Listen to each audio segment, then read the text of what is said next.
Right, we're back for another off-season episode. Obviously, the last one before Christmas. It's not going to be a Christmas-themed one. We're not whack like American TV in the 80s or whatever. Like, still just summoning Insight. And also, as pointed out on past episodes, there is actually unlimited amount of news, even in the off-season. Like, every single week, there's always, like, a mix of everything you want on the menu on Summoning Insight. There's, like, the industry thing. Riot always does something. So, I mean, look, this week...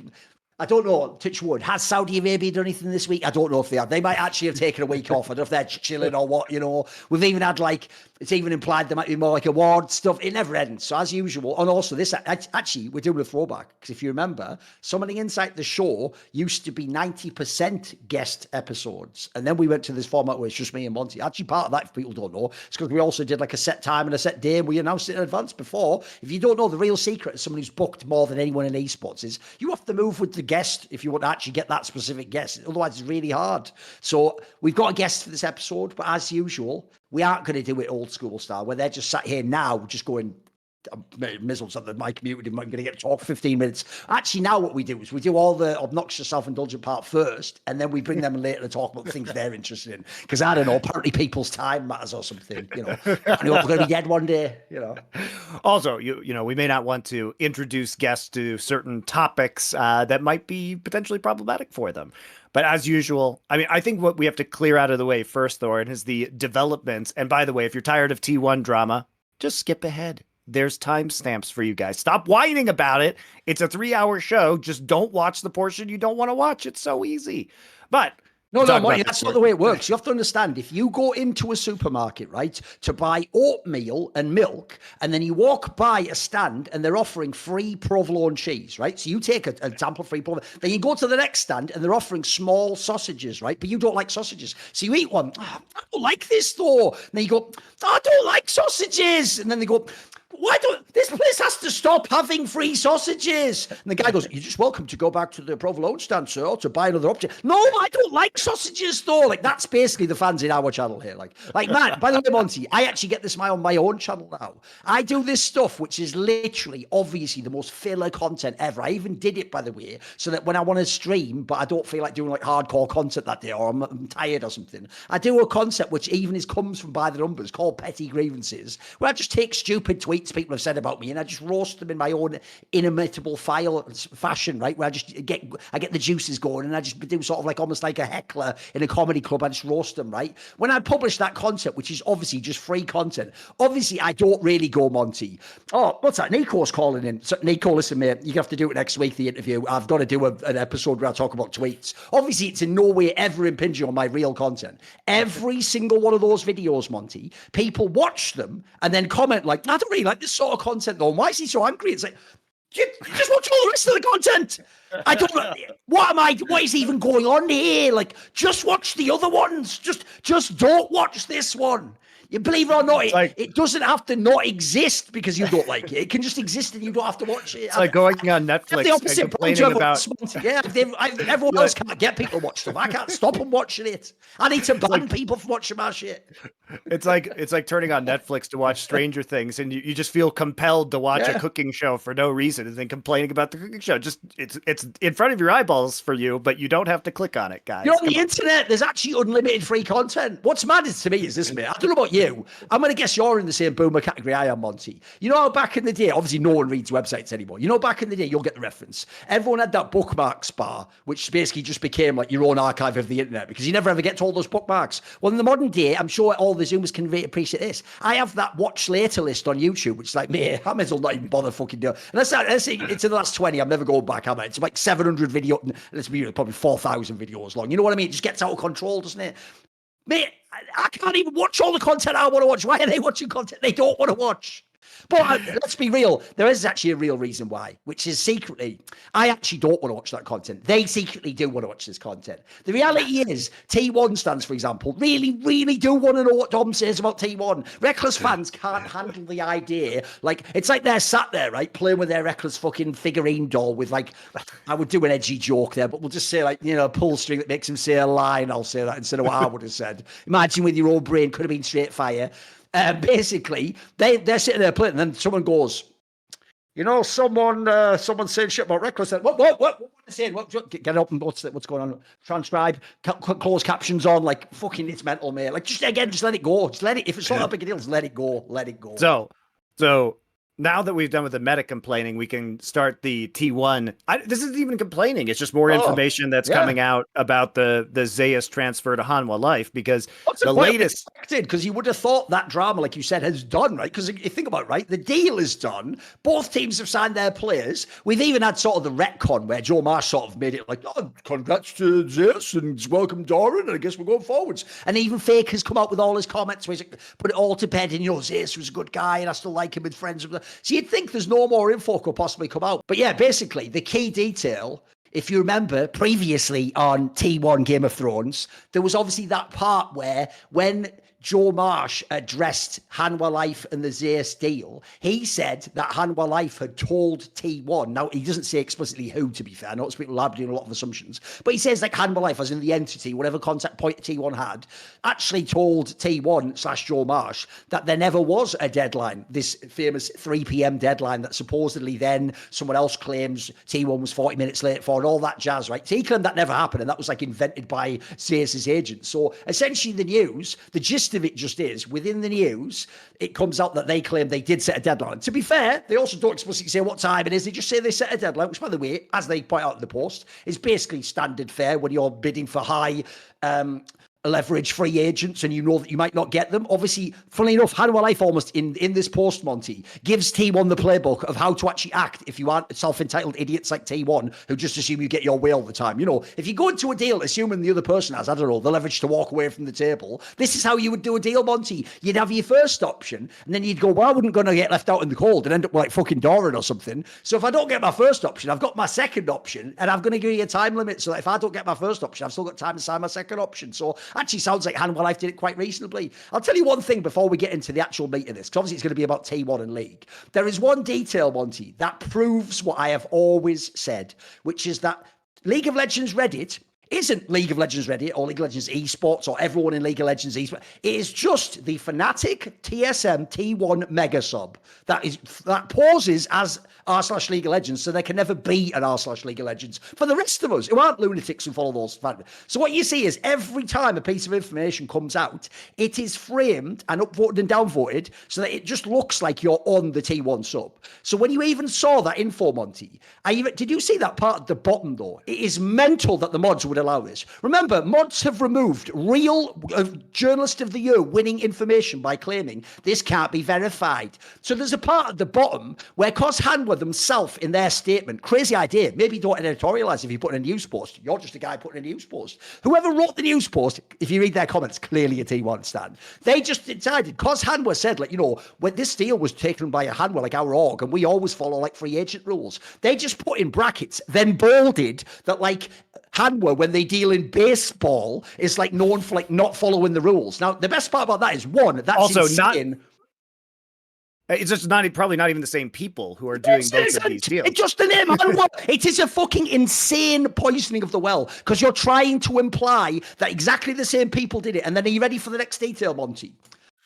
Put into Google that sentence. Hanwha, like free agent rules, you know, deals, this KBO, you'll never find anything. All you'll find is what the league is, all these super famous stories is not one. I can't find a sausage so far. I've searched like for the last 10 minutes, mate. I'm clicking through. So this isn't even an established fact. This is just someone's opinion. Like essentially a T1 fan just went, and then they're sharing that, but don't believe them. They're all liars. Like, what is that? That's even how the news is brought to you, boys. But anyway, I assume we're going to focus on the rest of the text, the actual potential meat of it, yeah. I mean, I think the main quote revelation unquote here is really that Hanwha allegedly did set a deadline, and if you guys have followed it, go back to the Zeus episode where we unpack all of this, or Thorin's video on it.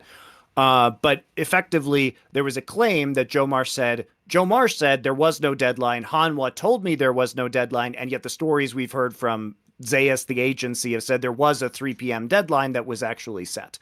And the Joe Marsh's claim was basically that Hanwha didn't set the deadline, that the agency set the deadline. The agency was malicious in some way. Did it and pretended that or something. Right. But really, Occam's razor said that Hanwha set the deadline because they wanted to know whether to re-sign Doran or not. And it would be, I think, unusual for the agency to set this deadline. It doesn't even make sense the other way around, Monty. Why would it make sense the other way around? That the agency goes, hey, stop this fucking bidding war. I need an answer now, your first offer, and then I don't want anything else. Like, that doesn't even make sense, does it, mate? It's possible.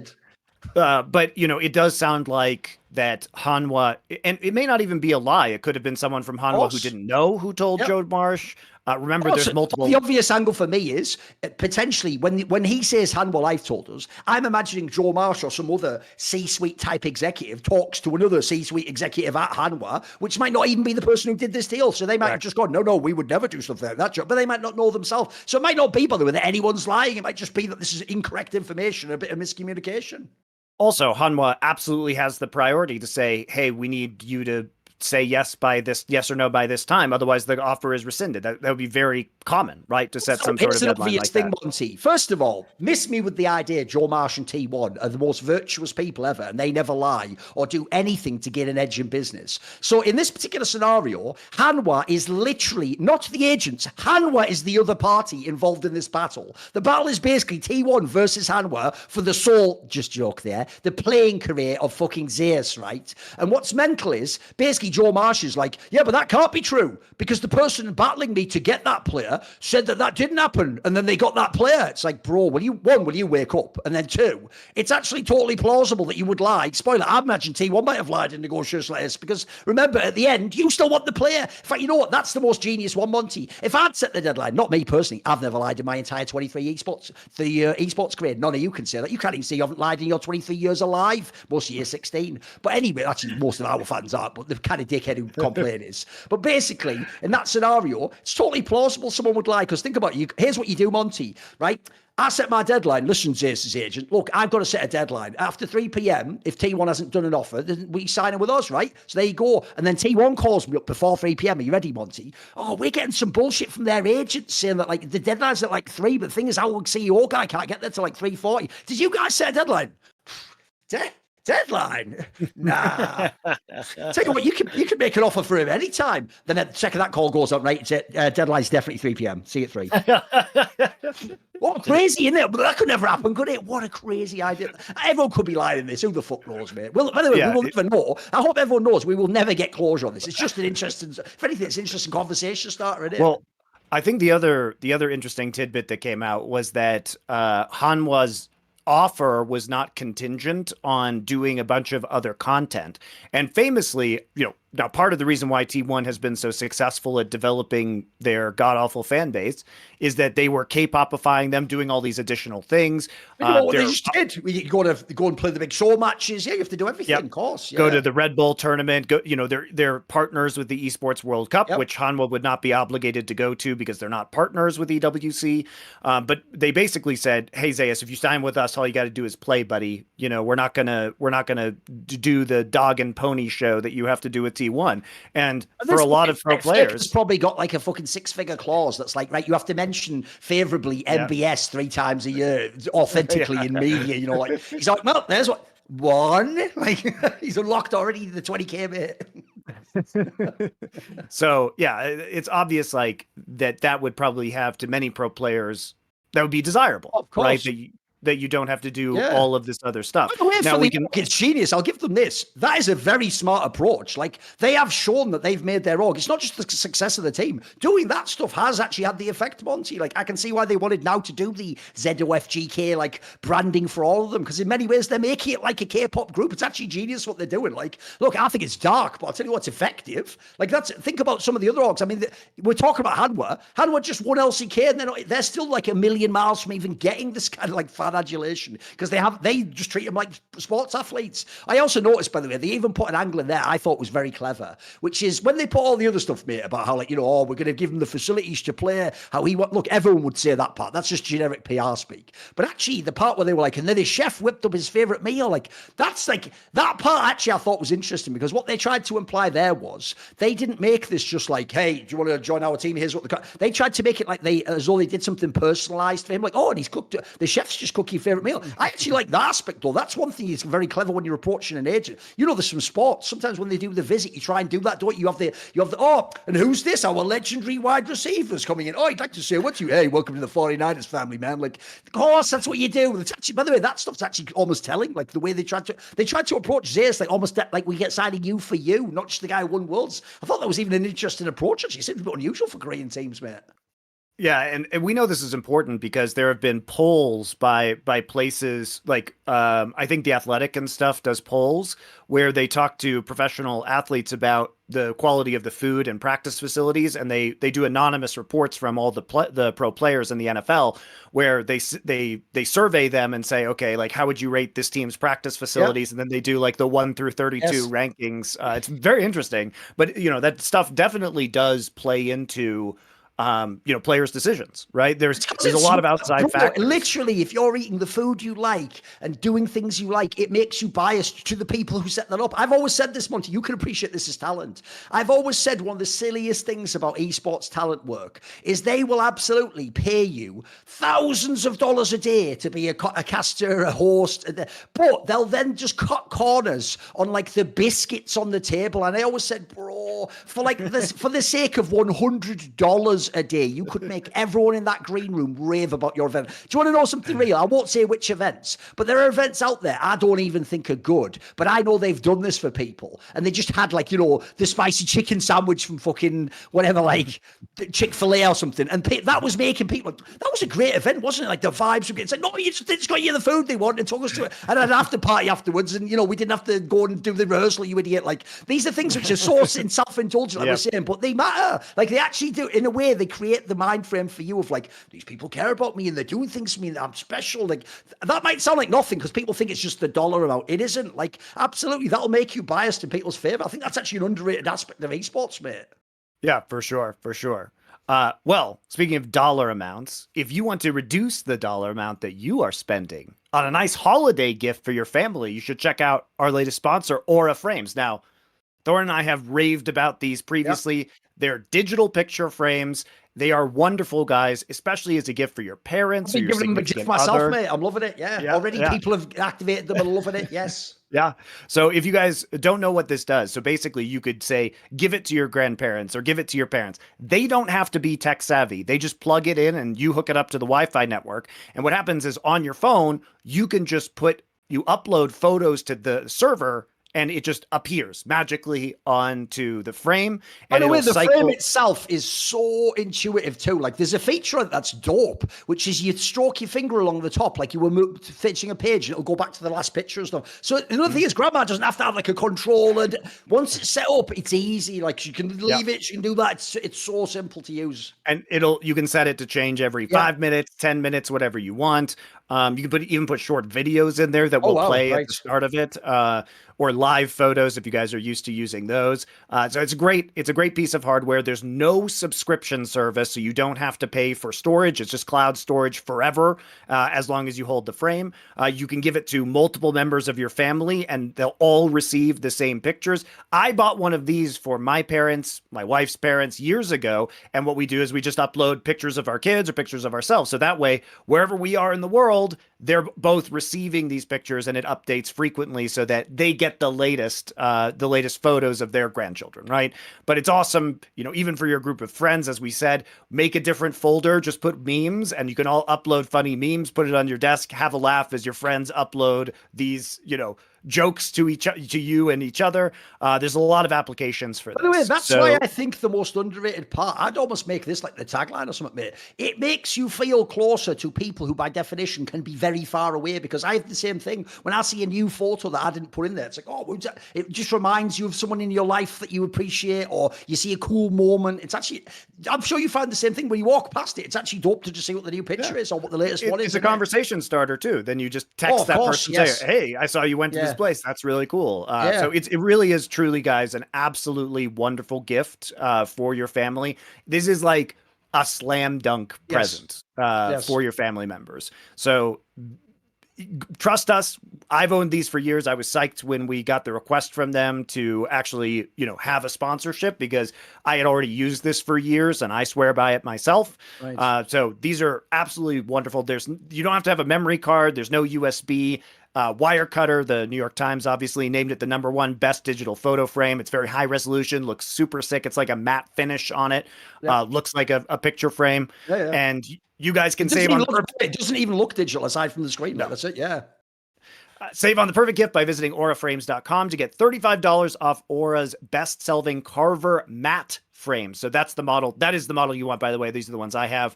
By using promo code SUMMONING at checkout. That's AURA frames.com. Promo code SUMMONING. This deal is exclusive to you guys, so get yours now in time for the holidays. Terms and conditions apply. Also worth noting, and we have heard your feedback on this, and Aura is aware, just so you know, this is currently a US only deal. If you guys decide to buy one anyway, again, great gift. Just go ahead and put Summoning Insight in the how you heard about it box so that they know that you guys are coming from us. It really does help us out. And we are going to work in the future. Hopefully we'll continue working with Aura, and we're going to try and get this up internationally because I know a lot of you guys in Canada, the UK, Europe, you guys have all wanted this as well. So thank you for the feedback. We do hear that, and Aura is aware as well. So hopefully next time around, we'll get that discount for you guys. That's even one way. That's not complaining. Shout out to people who actually let us know because actually, thank you. By the way, that is a good problem to have when people want to use your code to redeem the thing. Normally, the problem is getting the people to go there and put the code in. So that's why in the future, it's not implausible if we do a different deal, then we can do like, I don't know, maybe a Europe-specific one or something. That would be cool, wouldn't it? Yeah. Yep. So we are aware. This one, I know. We've talked to Aura. They know. But if you guys decide to go ahead and get it anyway, which I would encourage you to do, just say you heard it from Summoning Insight. All right, so let's talk about some news that I dropped this week, Thorin. And by the way, Riot. I loved the way I saw already that it was like you were clearly dropping the news. They were like, "Source." It's like me, you moron. I'm telling you it now. Like what? Like yes, it was a Valorant dumbass who said that. All right, okay, fair enough. But by the way, Riot, I know you'll be watching this, so you're welcome. My Christmas gift to you, by the way, was not dropping that news on Christmas Eve, which I absolutely could have done, to be clear. So you are welcome for me not doing this over your holidays. Merry fucking Christmas. You've never been that nice to me, by the way, so take this into consideration. The news I dropped, guys, if you were unaware, is that Riot is opening up the betting sponsorship category for teams for both League of Legends and for Valorant for next year. Now, this does come with some caveats. Now, Riot has already, of course, on their personal Twitter accounts, never an official announcement because they're scum and this is the way they do messaging. They've already said that there will be no, for now, betting sponsors on the main broadcasts of LCS and LEC. And they have said that this is for North America and Europe, that they are opening these categories. And what it means is that they won't have, there won't be an official betting partner of these leagues.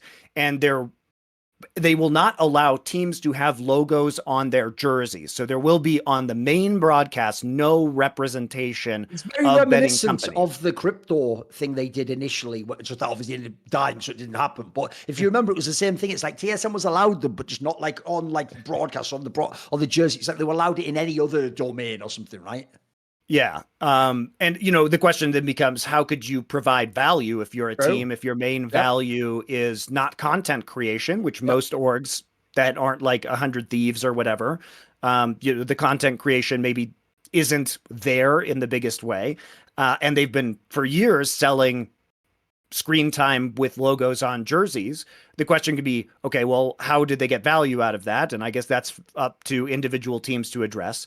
It's also worth noting, and I do agree with this to a certain extent, that Riot is vetting partners. So you actually do have to be approved by Riot, and they are checking licensing and doing due diligence in the regions that would be impacted by this. For example, if you're an LEC team, that requires whatever licensing requirements they're doing in Europe and some level of legitimacy, which obviously there's a lot of suspects betting websites and esports out there. To be fair, Riot are the same people who vetted FTX, so have at it. That couldn't really be worse than what will the other ones do, Monty? Rip someone off for loads of money or something? Yeah. Anyway, so they are doing that.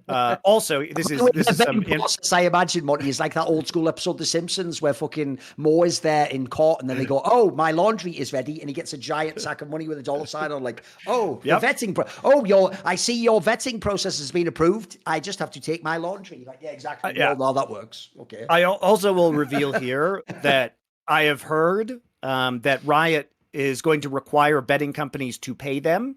There you go. There you go. By the way, there wouldn't be any conflict of interest there, Monty. I'm paying you to vet whether I can then give money to people in your ecosystem. Yes. Can I have it, please? No, what do you know? By the way, here's the joke, Monty. You know, everyone thinks of countries like certain, like Russia, for example, or China. They think of them as these evil, restrictive, oppressive governments. Whenever I've gone to those countries, Monty, and you go and apply for the visa, you've probably done it. You just go, fill out the form, pay the money, and they give you the visa. And you go, oh, okay. It's when you come into America and the UK, you fill out the form, you do all this. You don't have to pay much. It's a tiny fee. And then they suddenly go, request for more evidence, turned down inexplicably. You just go, wait a minute. I think I get how this works. One is about, like, what do you want to let in? The other one's like, if you pay the money, you get in, mate. Like, I figured out how this vetting process works. You know what I'm going to guess? Crazy idea. I'm predicting completely out of nowhere, no information. I think people who don't want to pay won't be getting vetted, so problem solved. I think I figured it out. I've cracked the code. Well, also, and here's another detail that this hasn't been non-public information, but Riot has basically not addressed this, is that Riot has basically been allowing betting in their ecosystems for years at this point in time, where they have tacitly endorsed it by not enforcing some certain things that betting companies need. And what I'm going to tell you guys now is that there is a company, again, this is all public information, called Grid. And Grid is a data company in esports. And Grid works with everybody, okay? They work with the Counter-Strike tournament operators. They worked with me when I was commissioner of Flashpoint. They work with Riot. And what they do is they have access to the tournament server APIs in these games. And this information is basically used oftentimes to create broadcast data. So it's valuable to the tournament operators as well, because their technology allows the information coming from the server to be sorted into useful categories to create stats, for example, right? But one of the critical services that Grid supplies is that they sell this data to betting companies. And betting companies cannot operate without live data from the API in esports, because obviously they need up to the second information to adjust odds. And they can't have a situation where they're pulling from a broadcast where some people might have advanced information who are potentially inside those companies, right? Because there's often a broadcast delay. So they need up to like the millisecond data. And these companies, these sports books would not do esports if they did not have access to this. And you guys can go to Grid's website at grid.gg, and you can literally look at the betting companies that they work with. And so these include, very prominent sportsbook, Prize Picks in the US, Pinnacle, Underdog, Fantasy, GG Bets, right? They work with a variety of these platforms. But my point is that Riot has allowed this because they understand that sports betting is very important to their ecosystem. And I don't obviously have any. I think Riot should allow the teams. I think Riot should have betting sponsors, in fact. So there's no issue here. But for all of those people who are pretending like Riot never had anything to do with betting, they definitely did, and they definitely approved of it, because otherwise they would be able to tell Grid, who has access to their Tournament Realm API, to their tournament servers, do not sell this data to betting companies or we are cutting access off. By the way, I'm so sick of people giving Riot credit for not doing things because they haven't had a chance to do it yet. Like, you remember that thread last year that did so well, where they were like, hey, you might not like Riot Esports, but at least they didn't let the Saudis come in. Like, yeah, that worked out, dickhead. How's you in Saudi today, dickhead? It's winning people awards now, dickhead. So, like, that one's mental. So, same thing, Monty. Oh, they don't allow betting and that, because you know one of the things I can't handle? The same people who go, oh, the Saudis are here. Well, There's no ethical consumption under capitalism. Money's money. What's the fuck betting? The sky is falling. And also, you're just Americans, you cretins. They say, you're watching sports. It's going like, this bud's for you. Hey, fucking Jameson, what are you, like not a man or something? Then they go betting. That could be addictive and ruin your family. Oh, do it, man. I can't do it anymore. I can't take it. First of all, betting's a psychological addiction. Alcohol is a physical, real addiction where you can die if you stop taking the addictive quality. You know what happens if you stop betting money? You just go, oh, I'm getting a Jones. I really want to know if the 49ers are going to beat the spread. You never die. You never come back in the room. Oh, he's dead. Yeah, he didn't put a fucking spread bet on, did he? He's dead now.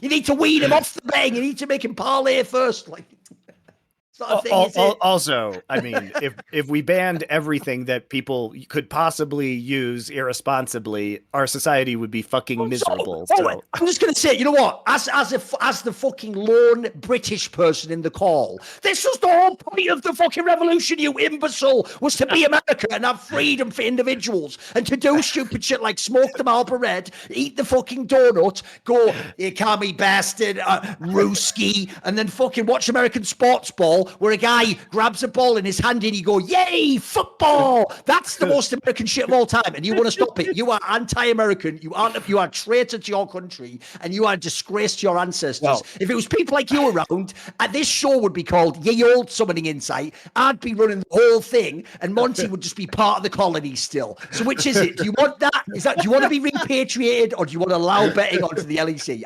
That's your choice there, NA fans. Also, the game itself is the game League of Legends is now introducing gacha mechanics, which are basically just slot machines. Yes. You know what I mean? Like, sports betting is a game of skill, guys. Like, it's a game of skill. You know what's not? A fucking gacha mechanic in League of Legends. Yep. That's not a game of skill. Absolutely. So, I mean, I don't obviously have any issue with it. And frankly, like, I think that this is a good move for Riot. It should have been there from the beginning. Like, it should have been there from the beginning. Don't worry, I've got a video coming soon. I'm glad I didn't make it because after I'll make a follow-up. It's going to be called Riot Games has turned away more revenue than anyone in the history of the esports industry. And this is going to be one of the million Twitch subs, betting spots, a million the amount of money that could be in League. And remember, we've literally just spent the last 4 weeks, guys, talking about how there's no LCS anymore because they just can't fund it. But meanwhile, Riot's turning people away at the door. Like, any room at the inn? I've just got these giant sacks of money, and if you want, I could leave one or two behind for you. No, go away. The teams need to pay for academy squads. Like, with what, Riot? I don't have anything but this straw, and you won't allow me the Rumpelstiltskin betting company to spin the straw into gold. Give me a break. Like, we're supposed to do it, then stop letting the money in. And if you guys are wondering about sports, by the way, basically lives off fucking betting now. Like actual NFL and shit. It's in every commercial whenever you watch that shit. Yeah. You need that. It's like every commercial, bro. And if you guys want some comparison on this, go watch the Four Horsemen we just released today on this same channel you're watching this on about the state of Counter-Strike with Jason Lake, where Jason Lake, who's the team owner of Complexity, says that European teams in Counter-Strike make between $2 and $4 million a year off of their betting partners, which, by the way, goes up. I mean, that's a League of Legends team right there, basically. And so these teams are in a position where, look, Riot, the reason why Riot is doing this is because they are trying to throw the teams a bone because, again, reminder, Riot themselves refuses to create things in the game to help the teams monetize. And so what they're doing is they're opening this category and they're changing the rules because Riot themselves can't fucking fix this problem. And when they release those stupid emotes, guys, we have now seen the effects of that, where there are reports coming out that in the LEC, the most amount of emotes sold was Carmine Corp, which is 100,000, but they got 70 cents per emote. And it said they sold euros more than everyone else combined. Something insane like that. Yeah, so 100,000. That means each of the other 9 teams were selling like 10,000 on average. Isn't that even literally the number you calculate? I remember you calculated you'd have to sell this many. Yeah. Still, I think you even did that. It was never going to happen. Work. No, exactly. Yeah, I said it wasn't going to work at the time. It was stupid because they were only giving, the emotes cost like $2.50 or something like that. And they were giving 70 cents to the team. And so you would have to sell millions of these emotes, which they're obviously not going to sell because they flooded the market with like 50 whatever emotes at the same time. And if that's the case, that means the team average outside of Carmine Corp would have been like $7,000. And even for Carmine Corp, it was 70,000, where you're like, wow, that's a lot of money. That is one player's minimum salary. One player's minimum salary. And nobody's paying players minimum salaries. So it's completely absurd. I mean, this hasn't moved the needle at all. But if you're wondering why the betting category has been opened, that is why. Because the fans don't pay for shit. And Riot isn't making the fans pay for shit. And they haven't put, and you could say, well, the emotes are stupid. They are stupid. That is a very bad cosmetic to put in the game. Riot has done a lot better with the stuff they put in for Valorant. But they won't put in team chromas. They won't put in team skins. So all we get are these shitty emotes. And they produce no money, obviously. So I mean, it's a disaster. And that's why we have modern day team. Like, look, in 2012, this would be dope to get 100K money. And the problem is that is like 3 weeks of double lift salary. You know what I mean? Like, it just doesn't do anything, does it? Doesn't touch the sides, mate. No. And especially in esports winter, which again, watch the state of Counter-Strike and Jason Lake, who runs a North American team. Sure, not League of Legends, but he said it's been really hard. It's been really hard in North America. And part of that is because he's in Counter-Strike in North America, obviously. Because that was at the end of the episode and everyone was talking. People talked over my straight fire joke where I even said, Monty survived the blizzard. Do you think esports winter is going to take him? I think that's straight fire, especially if you know the secondary detail that Monty's people literally are from Colorado, which is on the fucking frontier, you idiot, where everyone died the first time they went there. It's actually straight fire. But as usual, I'll never be appreciated in my own time. I believe the Bible had something about a prophet in his own land, Monty. You know?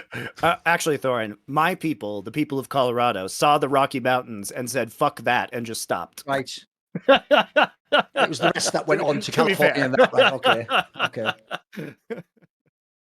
I mean, the Rocky Mountains are pretty dope, though. It's a pretty good place to spot, you know. Yeah, you can stop, but they weren't about to go through that shit, so logical. It's better than just stopping in the middle of a desert, like the Mormons, and just going, set up camp here, fuck it. Yeah, this is the spot, innit? It's like, there's nothing in it. It's a desert. Like, just go for it. Who cares? It's our desert. But then again, to be fair, I'm being short-sighted. They're getting Planet Siege. So, see, they're the thinkers, mate. I'm a dickhead just trying to get a fucking company up and running esports. They only have a desert for one lifetime. Exactly. They've got a planet forever, man. Each of them. It's baller. Straight fight.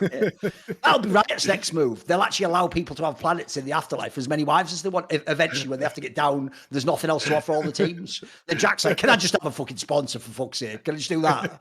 Like a normal company, you know? So, you know, the progression of this, by the way, if for those of you, is that Riot is going to take betting sponsors. What this means, gradually, don't they? They're going to open this up, and it's the same shit that they're doing with the Saudis. And here's another nugget for you guys. Esports World Cup is taking place directly after MSI this year. Because remember, we're like, wow, MSI early July, that's the same time as Esports World Cup. So there is a brief break between MSI and the start of the summer split. EWC is going to be right there. So you are going to get back-to-back MSI and EWC League of Legends. And what do you think that means in the future? Those will probably just be combined, because what they're doing is they're taking very, small steps every year. Here it is this year. Oh, look, it's like right next to each other. They're normalizing it for you, which is exactly what the Saudis want to happen. The frog. You just gradually raise the temperature. Exactly. Never notices and jumps out. That's what by the way, I also think, this is obviously a parallel to the crypto thing I said before. Because remember, Monty, it went like this. RTSM, you can't have that sponsor. Okay, maybe you can have that sponsor, but just not in any capacity on the broadcast or with the league team, which is almost like you're saying to FTX, unless I get my taste, of course. And then FTX goes like, well, we're going to sponsor you. And they're like, you know what? Maybe we've rethought this crypto thing. We've not been too hazy. They're going to do that with betting, Monty. This is almost like they're signaling, but if you give us a giant deal ourselves, then maybe everyone could have betting in the LTS. And then LTA, sorry, my mistake. And then it'll all be in 2 years or something, won't it? Like, spoiler, like this show has done many times before. Not only one, you missed it all at the beginning. So many of you missed what Monty's saying. Monty's basically saying the only reason they announced it now is because he already leaked the news, so they had to go on it. Otherwise, they might just wait till next year. They might have done it in who knows when the time frame. We've done that many, many, many times over. So has Richard Lewis and all the other top journalist people. But yeah, absolutely, we can predict already because it's just an obvious path to go down. Because, in fact, here's another thing. Once they see the teams get their deals, they're just going to want their own deal. It makes perfect sense to run their league off this too. There's no real Well, moral qualms here. I don't believe anyone ever really was against betting. I think they just didn't know how it worked or how they would integrate it, you know. also, no doubt the vetting process is also going to be eventually turn into a bidding There you process go. Exactly. for Yes. LEC and LTA, which is Yes. that they're going to go through. Here's what's going to happen. They're going to go through, vet the betting companies, which means receive payments from the betting companies. And then simultaneously, they're going to be like, hey, all of you approved betting. We can get you onto the next season of LTA. All you have to do is submit your proposals. Go. It's exactly what's going to happen. And again, I don't have any issue with this. I think this is way overdue. I think Riot is absolutely correct to bring the betting sponsorships in. It is one of the only ways that esports can be self-sufficient. I don't have a problem with betting, but if you have a problem with betting, guys, riddle me this. What's better? Saudi government? Vetted, approved, and licensed gambling companies? You pick which you think is better, because somebody's got to pay for this. And it's not going to be you, the fans. So it's got to be somebody. And I know which one I pick. I know which one I pick. And that's just how it's going to be. It's our reality of esports in 2024 is that the devs, they don't want to pay for it anymore. So someone else is picking up the tab. I feel like a lot of people still don't get why we hammered the esports winter. The gravy train is never coming again. Or if it is, it's going to be years down the line. It'll start gradually again. Basically, for real, people did just rely on the idea you could actually go back every 2 years and go, can I have another 30 mil? Honest, it's worth it. Here's a number and a graph that goes up through the roof. And eventually we're all rich and we live on Mars with Elon Musk. That's what every single fucking person did. And the problem is that doesn't work forever. And unfortunately, other factors outside of esports meant this is the area that got crushed. So everyone's seen the boom and bust cycle before. Like people keep thinking, Monty, because we said winter, it also lasts like as long as winter. No, it's winter in like the post-apocalyptic winter type scenario where it's like we just live in it. We might never go back to that world. We live in the bunker. This is Fallout. Yeah, this is just Fallout now, boys. You can't go back to before. You just have to build a new society. Which is what we do at LFN. And if you guys would like to help support us at LFN, the best way to do that is with our sponsors. And we've got more great holiday deals for you, including Turtle Beach. Turtle Beach is wonderful. They offer great headsets for you guys. And as I always say, if you guys are wondering why I'm not wearing a Turtle Beach headset right now, it's because I have to have a cord for the microphone so I can hear myself. I prefer to wear wireless headsets like the kind that Turtle Beach offers. And when I am not doing content or podcasting, that is what I am wearing. And especially their new Stealth 700 Gen 3s. It's their newest headset. Raft of features. Excellent audio quality on this thing. It has 2 wireless transceivers. So basically you can plug one into a console, one into your PC, or into 2 different consoles, whatever you like, one into your laptop, one into your Xbox, one into your Switch, one into your PS5, whatever you want. And you just switch between them with one press of a button on the ear cup. This is great. So you don't have to have multiple headsets or screw around with moving USB transceivers, which is very annoying. They also have simultaneous Bluetooth connectivity. So you can put Summoning Insight on your phone or a Discord call or music, and you could plug into your PS5 via wireless at the same time. And there's a volume control on each ear cup, so you could do the mix yourself. Turn down the game sounds, turn up the volume of Summoning Insight. That's actually a very good feature, yeah. It's a great feature. I've really enjoyed using it as well. Have a call with your family while you're playing Final Fantasy VII Rebirth. You know what I mean? Whatever you're going to do while you're playing Indiana Jones and the Great Circle, the new Xbox game. Multitask, right? Listen to your favorite podcasts like the ones here on LFN. So great audio quality, guys. They have really wonderful features. I've enjoyed using mine very, very much. And you guys, of course, can check it out. You guys can get the ultimate immersive gaming experience with Turtle Beach today. For a limited time only, head to turtlebeach.com and use code summoning for 10% off your entire order. That's 10% off your order at turtlebeach.com with the promo code summoning. Don't delay. Sorry, go on. Yeah, get the perfect gift now. Happy holidays from Turtle Beach. If people don't know, Turtle Beach have also been involved, not just in gaming, but esports for a long time, like over 10 years. I remember going to events back in the early days of League, and they used to have their own stand and sponsors and all that. So they're also not some like just random generic gaming company. They've been involved in esports a long time. Go ahead and look up the reviews online of the Stealth 700s. You will see that this is a beloved product. It's brand new, top of the line tech, and you will find amazing reviews of it.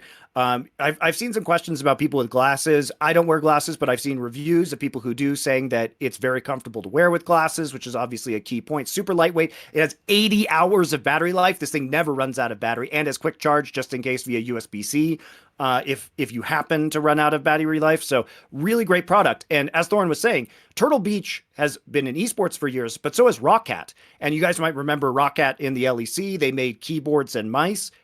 Turtle Beach bought Rocket. So they have all of the, the 10% you get off. It's not just headsets, mechanical keyboards, low latency wireless mice, flight sticks, fight sticks for if you're a member, if you play in the FGC or something like that, or you're a fight game enthusiast.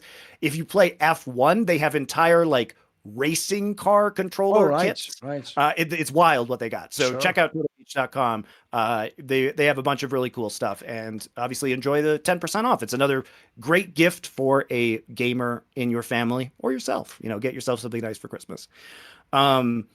So yeah, thank you to Turtle Beach. I do think we're going to take a quick break now, guys. We'll get PapaSmithy on, which obviously there's going to be a lot of interesting stuff to talk about. FlyQuest's, phenomenal performance this year. What happened at Worlds with them, the almost upset of Gen G, running it back for next year, and we'll get his thoughts on the betting sponsorships as well, because as the president of the organization, he'll be able to opine on that.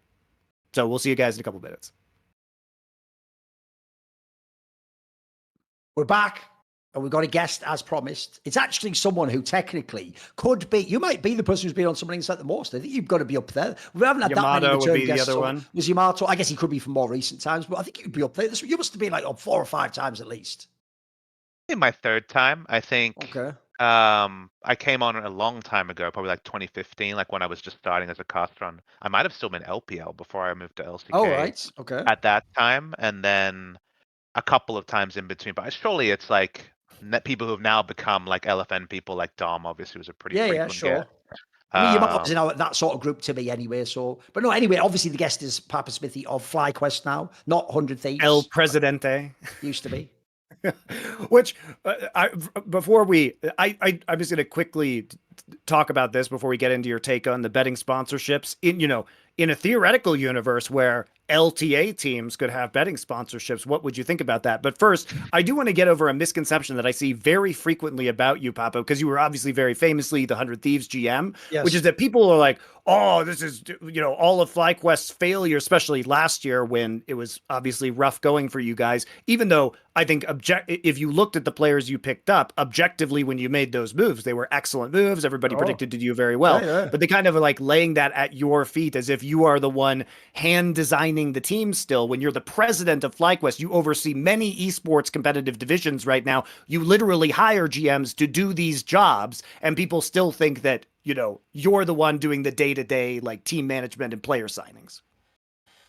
I think, look, honestly, President Chief Gaming Officer is like a very wordy, like, what the hell does that mean title? So I totally understand people ascribing me like, well, I last saw him, being an analytical caster, it must have been him kind of vibes. But honestly, like, at FlyQuest, basically our kind of like org structure is we have, 2 people were hired when the ownership group changed to lead the company, and we have a traditional CEO, comes from a finance background, but has been in esports orgs before and running an esports org before, and then myself, and it's a pretty obvious kind of like split between who speaks internally and leads the company and who speaks externally and represents the company. So to be honest, I take it as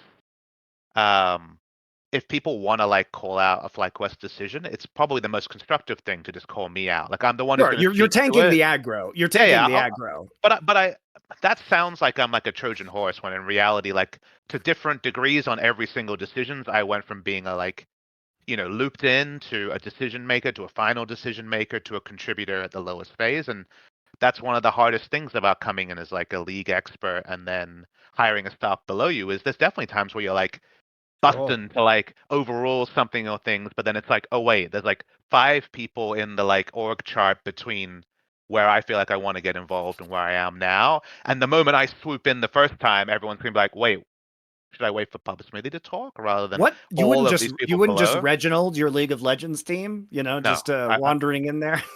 No, I would not. I would not do that. That's an intentional choice I've made not to do. And It's, not, it's so, actually sad you won't, though, because I will say the stories that have come out, especially since now no one's scared of Reggie, he's not in the league anymore, are amazing. Like, my favourite one, I'll never ever forget this. It will be seared into my brain, was Sven saying that Reggie came in when the champion Kaiser was out and asked why he didn't just dodge the Q, which is basically like an on-target ability that can't be dodged. So, like, that's like something like that. You can't satirize that. Like, I couldn't come up with a parody as good as that, Papa. I wouldn't even go that. I'd go, that's too ridiculous. Come on, make it more plausible. That's gold. That's gold. and Jamie. look, that's obviously I used to be in this. I'll come back in and still Sure, fire of from the hip course. the way I did before. Yeah. To be honest, I'm closer to that trajectory in terms of like game knowledge with League Right.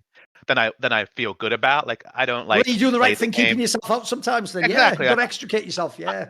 I know too much to be dangerous. It's like Right. the like Okay. Yes. so like and that's like Sure. the problem that comes in because like I read patch notes but like I skim them now. I don't play the Right. game. I watch scrims and like the thing I'll always do is I try to always ask my questions to like our GM Andrew Barton, previously of People Geniuses, and I just ask him questions and then maybe if it makes sense I'll ask the coaches questions. But if the Okay. players are around, I'm not gonna go to Right. them, and I never represent myself as an expert, I'm just like, hey, Sure. here's data point, tell me how I'm wrong. Like I I mean, always listen, want. I'm sure Andrew must really appreciate actually being delegated to and allowed to make decisions using his own expertise, not having idiots overrule him. Apropos of nothing, just unrelated. So, But I mean, to the overall point around like the league team that we've had here, I will say that the one differentiator is we built an off season at the end of 2023 for this 2024 roster, and I came in extremely late into the off season when we picked up, the Prince Vikla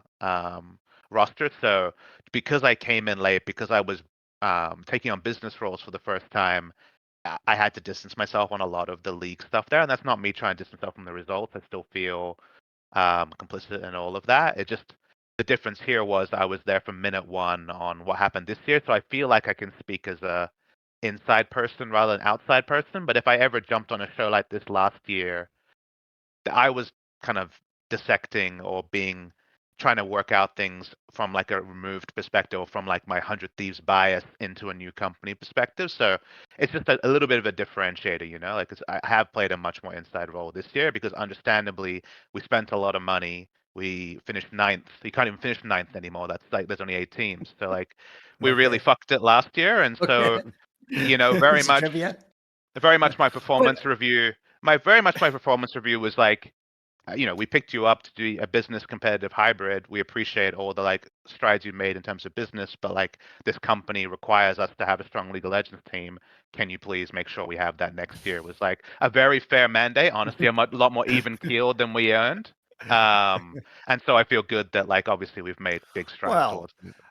I mean, it was also just a historic collapse. Like, Vikla was coming off a very strong rookie season. Prince was one of the top 3 ADCs in LCK. You could not predict that both of these players would fail so bro, if people spectacularly. don't know, I don't expect people to because they're not in the big teams. But Vikla has since played in the LPL and he now is in LCK on bloody FairX, like one of the better teams. Like this guy apparently owning his crap on FlyQuest, apparently for some reason. Who knows why? I don't know what happened in that past life, mate. He was pretty crap at LPL in the early parts of the I, season. I Still look got in. honestly, Still got a in lot of there. these topics are things we should get into, and I think will come Right. up naturally. Is Okay. like obviously I have compared to the last time I've done a lot of public speaking. I did a FM Korea AMA a couple of weeks Yeah, I ago. saw I know that. it got posted on Reddit. That one I spent like 3 hours on the plane trying to give as like detailed answers as possible on that. So it's a banger. I'm sure you can read it, Thorin, at some point. But I definitely have updated opinions on like what kind of imports work and what All kind right. don't. Team construction, what does work. There's still some guesswork. 'Cause you're right. It's like there was no way your like results tolerance for that roster last year could have Oh. included missing playoffs. Like it's Especially not with a, the spectacular start. I mean, the collapse happened over time. It's like you did start very, very strong. but I think the thing that's missed and like the thing that like it's like a dirty secret or like when you hear it afterwards you understand what it means is like when you are a GM, like a zoomed out, not day to day person, or in this case, chief gaming officer, VP of esports, whatever role you want to talk about, like you're paid to win. You're paid to be right. the process is what you're hired on, but the Sure. results are what you're judged on. And so even though all of us spent, as you can imagine, months trying to comb through, like, wait, what are the learnings here? Or like, how could this happen?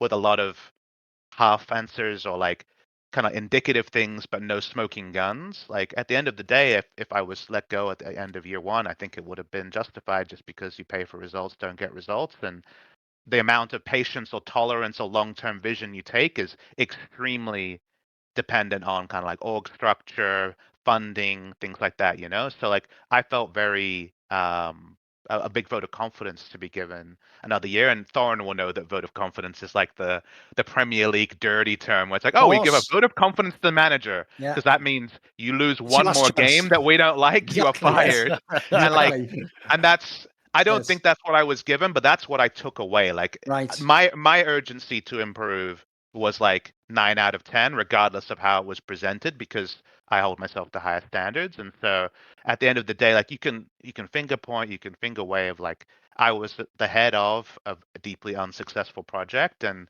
I got another go around to build a project and a bit more time to author it, and obviously proud of the results we got this year. Well, let's talk about the betting stuff real quick and get your take on the theoretical opening of the betting category for teams and what you think that means for LTA.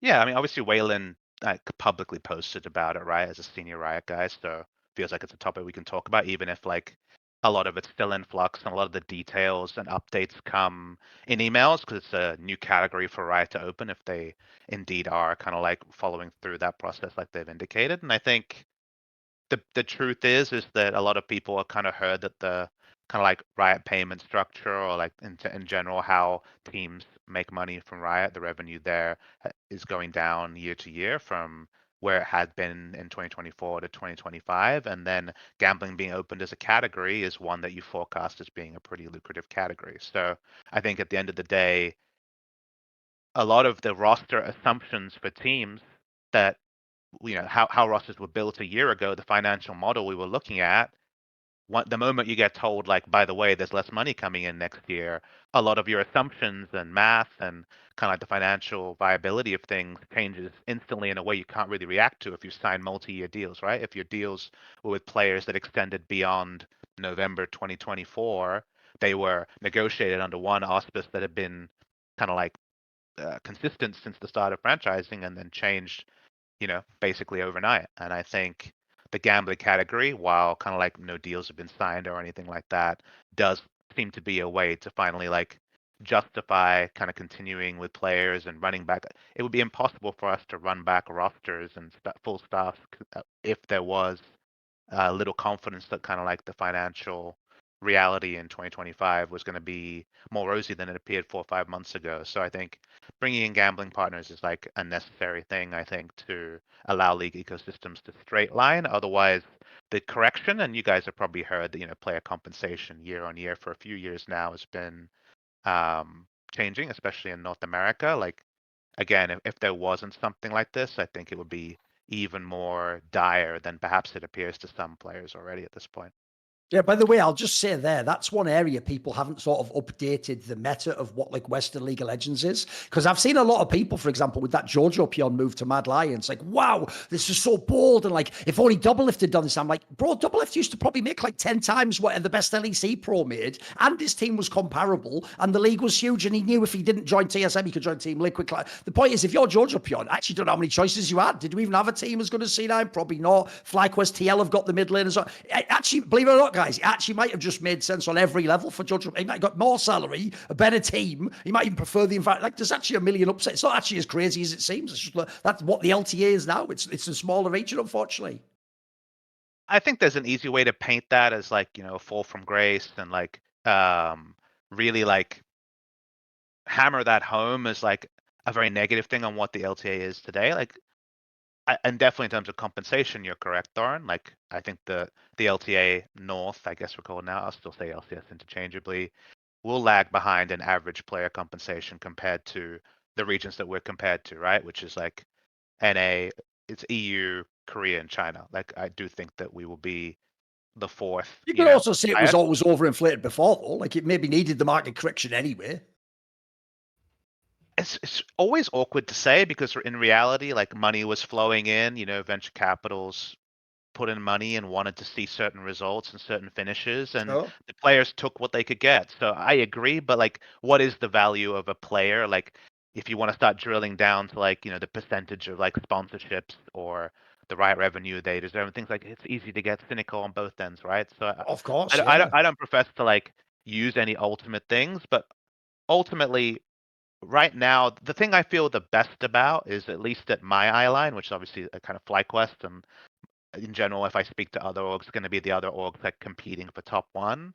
The players that we're looking at in our available pool aren't choosing to exit League of Legends esports because the payment numbers have gone down. They still Right. want to aspire. They still want to Yeah. compete. It is very rare that, like, if it's someone who's like fringe LCS, top of NACL, I think that's where the question starts to come in, just because obviously the NACL has gone from being full-time salaried in LA to remote players at lower salary levels.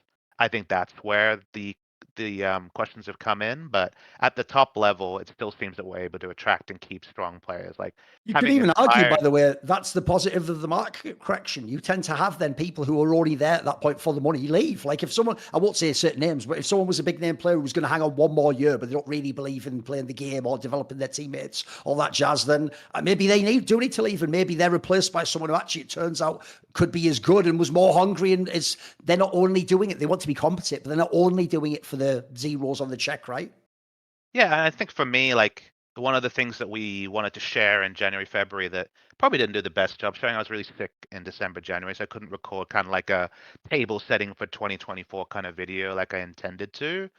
Our roster, even though we have at the start of the year nominally 3 import players, obviously depending on who you are, you consider Jensen an import, but um, all the players we had wanted to apply first and foremost their competitive play in North America, and that includes Bwipo, obviously world finalist, beloved Fnatic player, inspired, LEC MVP previously, and Jensen himself. Like all of them chose North America, set up home in North America, and wanted to be here. None of them were cashing in on kind of like Oh, a perfect. huge salary, and I think that's the people that are still around. That's the people we appreciate, and I guess from the more zoomed out POV, the import players you see come into North America are ones who also think along those lines, because the other confounding variables aren't there anymore. So Yes. that they're coming to North America because they truly believe that's their best spot to succeed, rather than, well, at least I'll get the big bucks.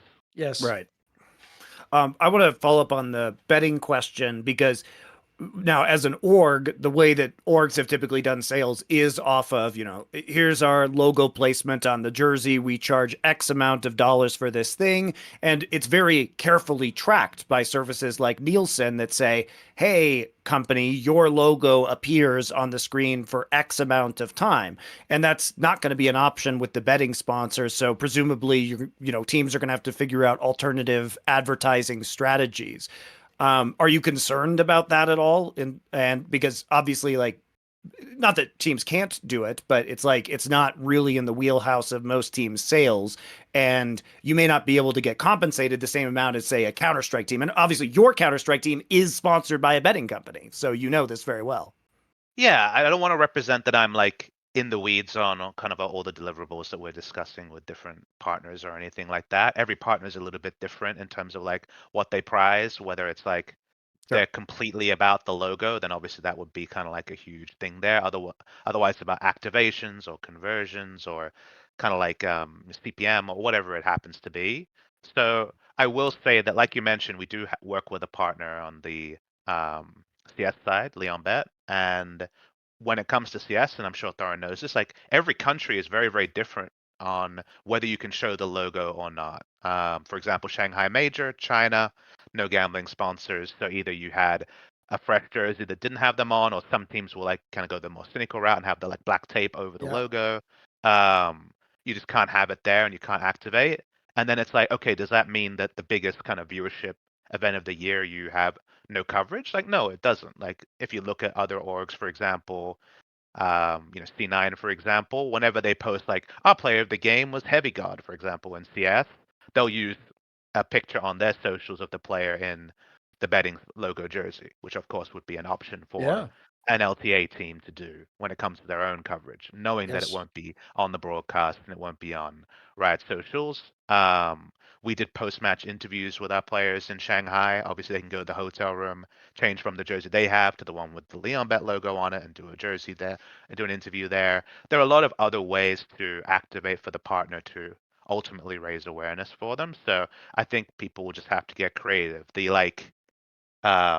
simplest version of a lot of people will watch this stream, therefore give me money is like not going to be a It doesn't really compelling pitch. exist nowadays, yeah. By the way, I actually have a quick question, just a cultural one, because people will forget you are obviously Australian. Look, you've done a good job, I have too. You've polished the edges off that. You've sort of normalized it a bit. It's just a generic, weird, I mean, Americans will go, hey, I don't have an accent, bro. What is that? Are you like from Scotland or something? Whatever. We all know that. But I actually want to know, I actually don't know, is Australia a bit more like England? Like one of the reasons I've always found it jarring that Americans are still like, betting is like when I was a boy, Papa, and I walked down the high street, unironically, like betting shops are the most thing on the street, though. There might be like 4 on one street because unsurprisingly they make a lot of money. And it was actually totally normalized. Like that is where like your granddad or your uncle goes and puts like, not the big bet guys, like he puts like £1 on the game to make it more fun when he drinks the lager so they have something to argue about. Is it like that in Australia? Is it kind of a normal thing? Australia is a very, very, very normalized gambling Right. culture. Probably too far. Right. In terms Okay. of like literally like everything was about gambling. Every ad was about gambling. Right. The local kind of like, because I think the thing that made Australia unique was there was like poker. They call them pokies, but like the casino machines could like be outside a casino and in kind of like Oh, more right. normalized Right. establishments and things like that. So I think there is a lot of gambling. The gambling culture is strong, I guess, is the best way to put it when it comes to Australia. So yeah, extremely normalized there. And it has been integrated in esports. In fact, I did an event in Sydney at the Star Casino, which was the Overwatch World Cup stop in Australia. So it was inside a casino facility. Sure. I mean, obviously, I just want to know what the culture. I know you love gambling because you actually hitched your career to Rioma. Listen, there's always something coming down the back. You got to wear your good and your bad decisions. Okay. Always fair. Always fair. And obviously, now PapaSmithy can use his multiple LCS titles to cover up the stench of Rioma. But some might say that perhaps you shouldn't have even started with, the potential bad smell in the first place. And that's what our sponsor, Mando, can do for you, because it stops body odor from even forming with mandelic acid. It's not an antiperspirant, doesn't clog up your pores with aluminum. It instead allows you to sweat, but takes out the bacteria in advance. And they offer a variety of different whole body deodorants. Normal stick deodorant. I've enjoyed using the cream tube deodorants. Manly smells like bourbon, leather, clover woods, and you can, try it out for yourself. Just go ahead, get the starter pack, which is great for new customers or for last-minute stocking stuffers. It comes with a solid stick deodorant, cream tube deodorant, 2 free products of your choice, like a mini body wash and deodorant wipes, and free shipping. We do have a discount code for you to get hooked on our favorite smelling whole body deodorant on the market. New customers get $5 off a starter pack with our exclusive code. That equates to over 40% off your starter pack. And free shipping, of course. Use code SUMMONING at shopmando.com, SHOPMANDO.com. Support our show. Tell them we sent you. Thank you very much. That even sounds like you picked the smell. Like that would be what's that, like bourbon? What is it? That sounds like, bourbon leather. Like, that's right in the theme. It's just some point. Exactly. That's great. Style. So anyway, thank you very much to Mando for sponsoring our shows. And let's talk about cleaning up your act. So after that crap lineup last year, this year's lineup's pretty dope, isn't it? But then I've just read the actually while we're doing it. So if you don't know, Monty, there's actually some quite good things in there we can reference as we go through. So yeah, where did we start with it then? So as you implied, like your mandate was to improve the team this year. You obviously brought in Andy Barton. So you brought in a new GM to take over the team. And you started with one iteration of this roster. Obviously, you decided to cut Jensen and promote from your challenger team. You were bringing in Smithy partway through the season after Cloud9 cut him as a coach. So you were actually like pretty actively engineering this team throughout the entire year. Yeah, it was definitely a collaborative approach between Andrew and I. Andrew with the final decision because, of course, he's the GM, but trying to also always make sure that my perspective was represented. There's a lot to sift through because obviously we started our roster with promoting a rookie. That was definitely like promoting Master. Like Master was the first player that we locked on this team. Basically sat him down in when would that have been? 'Cause we were eliminated so early, bro. I don't know. I think it's like 1st of July. We were already Right. eliminated. Okay. I've never had one of those off seasons. And I'm like, Sure. wait, it's like 5 months of the year left. What do you do apart from like fix? I Well, guess the like joke is, though, overall you growth. are used to having what should be the later seasons at the other time of year because you're Australian. So there you go. So you see True. the We are upside winter down thing in the there. world. Yeah, Yeah. exactly. So now you've got it the American way around, though. It's all good. That's right. Your team made it all the way to winter without being Yeah. eliminated. True, Incredible. true. And now winter's a real tournament again. It's LCK There you go. 2012 all over There you again. go. But OGN champions, I should say. I don't want to offend anybody. But no, I think we started with the Master promotion. Master was actually the biggest driving reason that we were super motivated to keep our challenges team. If you remember, halfway through last year was when the challenges mandate was removed, and Master and his like potential level was something that we were already very excited by at the time, even though we had Prince, who, and especially at that point, was already in great form. And retaining Master and building around him, and eventually building around, a fairly young bot lane. 1 year pro experience between the two bot laners that you sign in a roster expected to challenge is something that's almost never done. If you look at any reasonable roster construction for a team trying to be top 3, usually you have like a 3 to 4 year experienced player in AD carry or support, and we went with Busio had 1 year with double lift, and then Master was a starter, and it's just that both guys as young residents clearly had all the talent, and it was all about, can we direct these people and find the right coaches around them to actually develop the talent. So Arrow agreeing to come on very early in the piece. He's our bot lane role coach or assistant coach, depending on the day. And then, as you identified later, Smithy, alongside just the profile of the two players, like both of them extremely hardworking, no ego, high mechanics, and just wanted to be the best. Like that was the bet we took, and I think that building that way, and I know that Peter Dunn talked about this a bit in the Talk to Thorin that he did recently. I'm very aligned with Peter, and Andrew obviously worked with Peter before, and the general thesis of build around your players you're looking to make big bets on rather than the other way around, like bring in the star and then like, oh, okay, like I guess the old example would be build around your resident players and then pick up import players to Yes. complement them. In that, Inspired, Whippo, and Jensen all bought into having a rookie bot lane, and we spelled out like, just so we're clear, like if they run it down in scrims in like week 2 of spring season, that's like a feature, not a bug. Like we want these two guys to like play lane dominant, to try to find edges, to play their natural game, and there's going to be extreme turbulence in doing that, but the upside will be there, and when you work with the kids, you'll see what we see in them. And having that buy-in early is going to be invaluable compared to like, I don't know why you picked up this guy and he's inting, like that's the reason we're having team problems if you went the other way around. So I think that was like By the way, one of the core decisions we made. one of the things you're touching on here is, funnily enough, almost exactly the same theme that emerged when NRG had their successful run last year, when it was the summer into the Worlds run, which is that they had specific positional coaching. Now, they had it for their entire team. They had a much less experienced team. Obviously, the top side of your team is very experienced. They're already sort of, to some degree, just in the vernacular, the finished product. They've already been like all LEC, all LCS level players, right? Since you were bringing in these two rookies, and in the case of Busio, is even still adapting to the role, was that actually something that you specifically thought? Because if you notice, these coaches are veterans of those roles. Like, even though from the outside we don't know what he's done, if someone tells me that a rookie support took not really a rookie, I just mean rookie and they've only played a year or two. Obviously, he's not only that split. But when you have a player like that who's made a big jump up and someone tells me,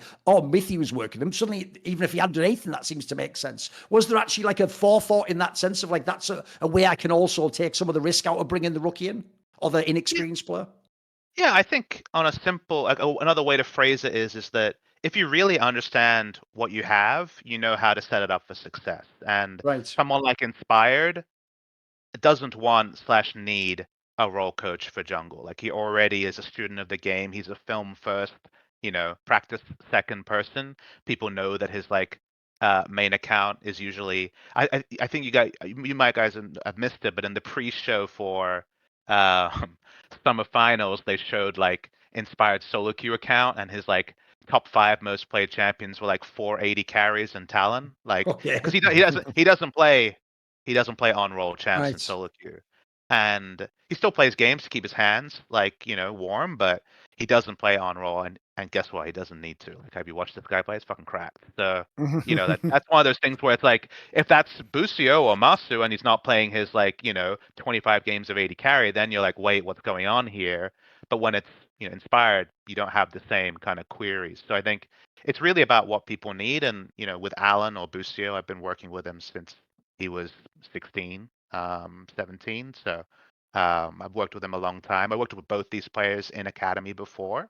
Um, and both of them are attitude, work rate, talent first, and then pro experience very little. Like it's very hard to compare North American rookies to European and Korean rookies because the amount of enrichment they get before they hit, let's say, top 3 academy roster, failing that LCS is very, very little. It's very, very little enrichment provided, and it's less now that there isn't even on-site academy. You don't even have the socialization aspect there anymore. So, you look at Inspired, and this guy was playing in like mixed teams of like pros and amateur Polish events at 15, 14. I know in your reflections you go over some of that history. So like people focus on like, wait, you're in Rogue and promoted in Rogue, and it's like actually Sure. look at the team history you Yeah, had yeah. here. Like there was value being added to this player earlier. In North America, that is so fleeting. Yes. Yeah. Quality of coaching, quality of tournaments, things like that is so low level. That's why we made a big investment into amateur when I first came onto 100 Thieves in 2020, was to try to bridge the gap between like in-person academy or like literally nothing playing at home, playing North American solo queue. Like there was like actually nothing in between the two of those things if you were below collegiate age. So It was very cool of 100 Thieves to let you spend all that money and then let you have Busio later too on a different org. It was very nice of them. you take the dubs when you can get them for sure. I think it's great. But I mean, coming back to the question around those two, it's like they just need direction. You know what I mean? Like they're never going to trip over themselves or not be able to express the skill needed. It's just like I don't really follow pro that much. I came up in North American solo queue.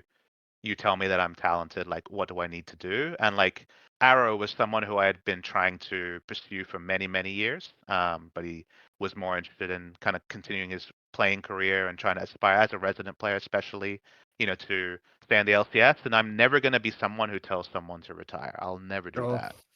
There's definitely like in the back of my head, I'm like, your best years are behind you. Like, surely come over here and do this thing, but why never be why the did you one to. want Arrow?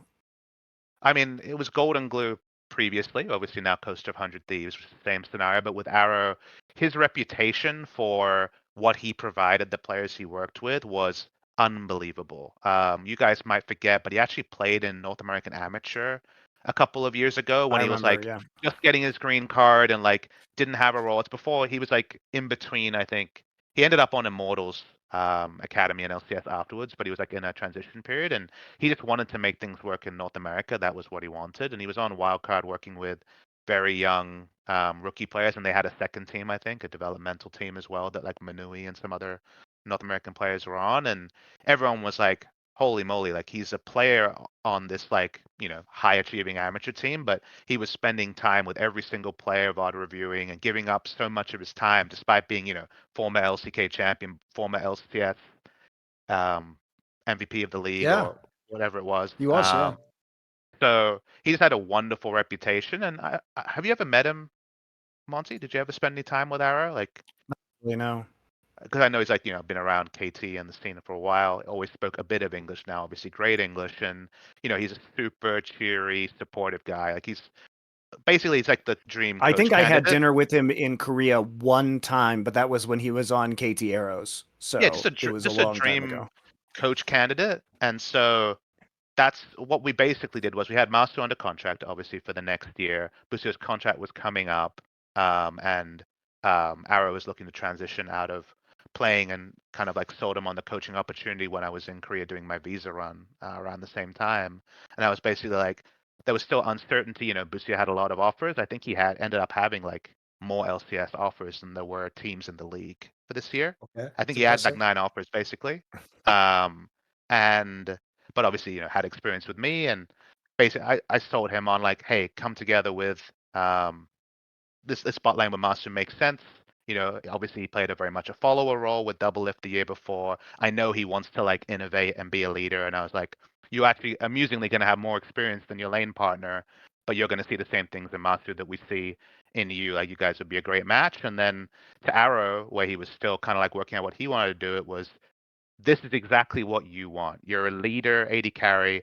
Like Prey, he had a pretty similar kind of like reputation for wanting to like lead the lane and be very intelligent. I'm giving you 2 North American rookies with unlimited upside from my biased perspective that will do exactly whatever you tell them and will really appreciate any little morsel of information that they get. That's all they're looking for. They're like hyper demanding for information. This is like the dream opportunity for you. You're not coaching 2 people set in their ways. Like, they're 2 people who want to be mentored. And I was just like, let's try this. So we had them boot camp for a month, kind of pretty. Actually, they had like a apartment not that far away from where LS stays in outside Seoul, and it was basically like, hey, see how this goes. If it's as good as I think it is, this will be a great bot lane next year. And so we went down that route. They both voted with confidence to come in, and yeah, it feels great to have Arrow, and then later Mithy to kind of double down on working with Busio specifically around his role. Because definitely when it comes to like resources on the team, it's like bot lane takes by far the most coaching resources, as you would imagine, just given their younger tenure. Butbo and Inspired are very, very self-driven, and Jensen and now Quad are again on the self-driven side as well.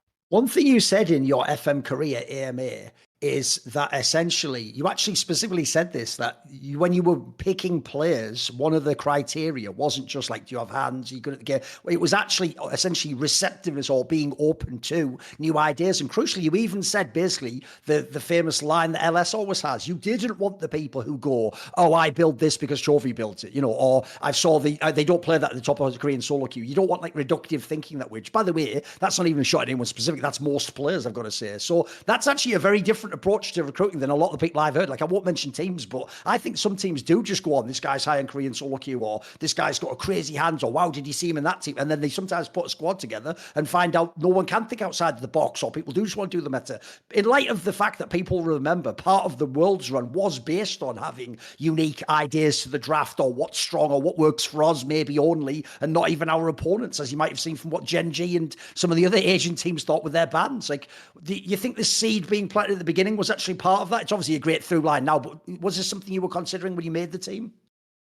I just have had enough of North American teams being problem focused and not solution focused. And I think the North American problems are over discussed. They're real, ping, server location, amount of people at the high elo, so queue times. All of these things are super real. Don't get me wrong, but if that's what you're shackled by and that's just the cop out on everything, then you're fucked, right? Like, Well, why are we it's doing also this? it's also just ridiculous because if you've been around other esports and you look at the fact that Fallen and Coldzera and the Brazilians managed to win, a major coming out of living in Canada, or Mongols just made top 8 at the major that happened this last week, and Yep. they're fucking in playing Counter-Strike in Asia, in Look, Mongolia. but there's a lot of nuance to both of those. Like, definitely the like early win of the like, I forget if it was Luminosity or SK at that point, but Luminosity, yeah. yeah, the early Luminosity win I think does fit that, where it's like, wait, how was that possible? Obviously, in the modern day, like, Mongols spend a lot of time in Europe, um So and does like there's like, FlyQuest. so does FlyQuest increasingly on the Counter Strike side. So um the world has changed since then, but I will say, to Thorin's point, like, a core thing I wanted was to be extremely solution focused. I mean, a lot No, of people I know. appreciate that. I just think that the excuses are overblown because, By the way, it's what an he's uphill saying is battle. perfect, though. Essentially, what he's saying is, if you're 5'4" and you want to play basketball, don't keep saying I'm practicing dunking, but it'll never work. You're gonna have to become a point guard or something like that. Yeah, I get the angle there is logical. It's, why not play something unusual? Why not take the opposite approach? Right? You're obviously not going to beat them at their own game, right? Yeah, and I've always tried to approach everything I do in my life, because I'm very much like, if I'm told this is the limit and I want to go past that limit, I'm like, no, you can't. Then want to flip the table, and that maybe that means a career change, obviously, as I did from being a caster to going on the team side, or it's okay. Yeah, the biggest, most sobering moment for me was in 2020 when I was trying to find a resident support. I went through the solo queue ladder, and from top challenger to Diamond 2, there was no North American player I could find who was playing meta support champions as a support main that wasn't a pro player. Holy There was moly. none. There was no prospect. There was literally no one. And I Now was you like, see what people complain about these games, guys. Like, no, what, but you're like, not getting real LCS practice if you but play these but people. but Yeah, consider that from my perspective. that's wild. I'm Yeah, building teams at this time. I'm sure. like, okay, so like either I can overpay for like the people who are already good. Why would they be able to be bought? Like, why would the team be willing to transact? Or I can invent a new solution. And obviously, Busio, as most people know, was like my attempt to invent a new solution. Couldn't have known it would high roll this No, crazy, no. but I think that I always want to like change the rules or find a new thing to put my time into, because I'm never going to accept being anything other than pushing myself forward, or I'm never going to accept being mediocre. So I think definitely going with the kind of like inductive approach or the solution focused approach. And the early versions of this roster, LS as head coach was something that we pursued very, very heavily last year. Good long-term friend of mine. Um, Obviously understood there was always going to be, whether he was going to be willing to commit to it or any of the like realities of the challenges that would create was all done. I was aware of how it could all possibly go, but it's like, if we can put together a program, and we already know that Musk and Busio would fit into this perspective well, because they're not followers, they want to be leaders, even though they're rookie players.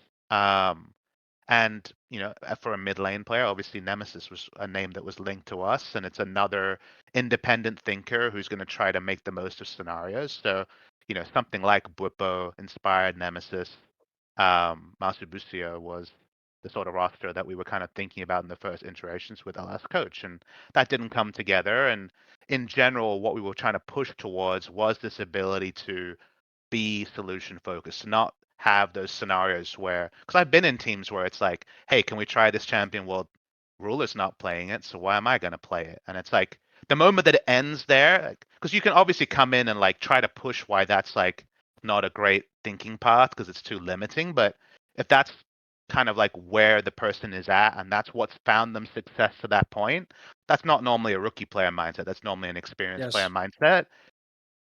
You're gonna like move that percentage points, but you're never gonna like rewrite or flip the yes. table on that. That's the negotiation kind of like phase you're in. And so this was an attempt at changing that paradigm, and it was also understood that you can't do that all with 5 fresh players in one off season.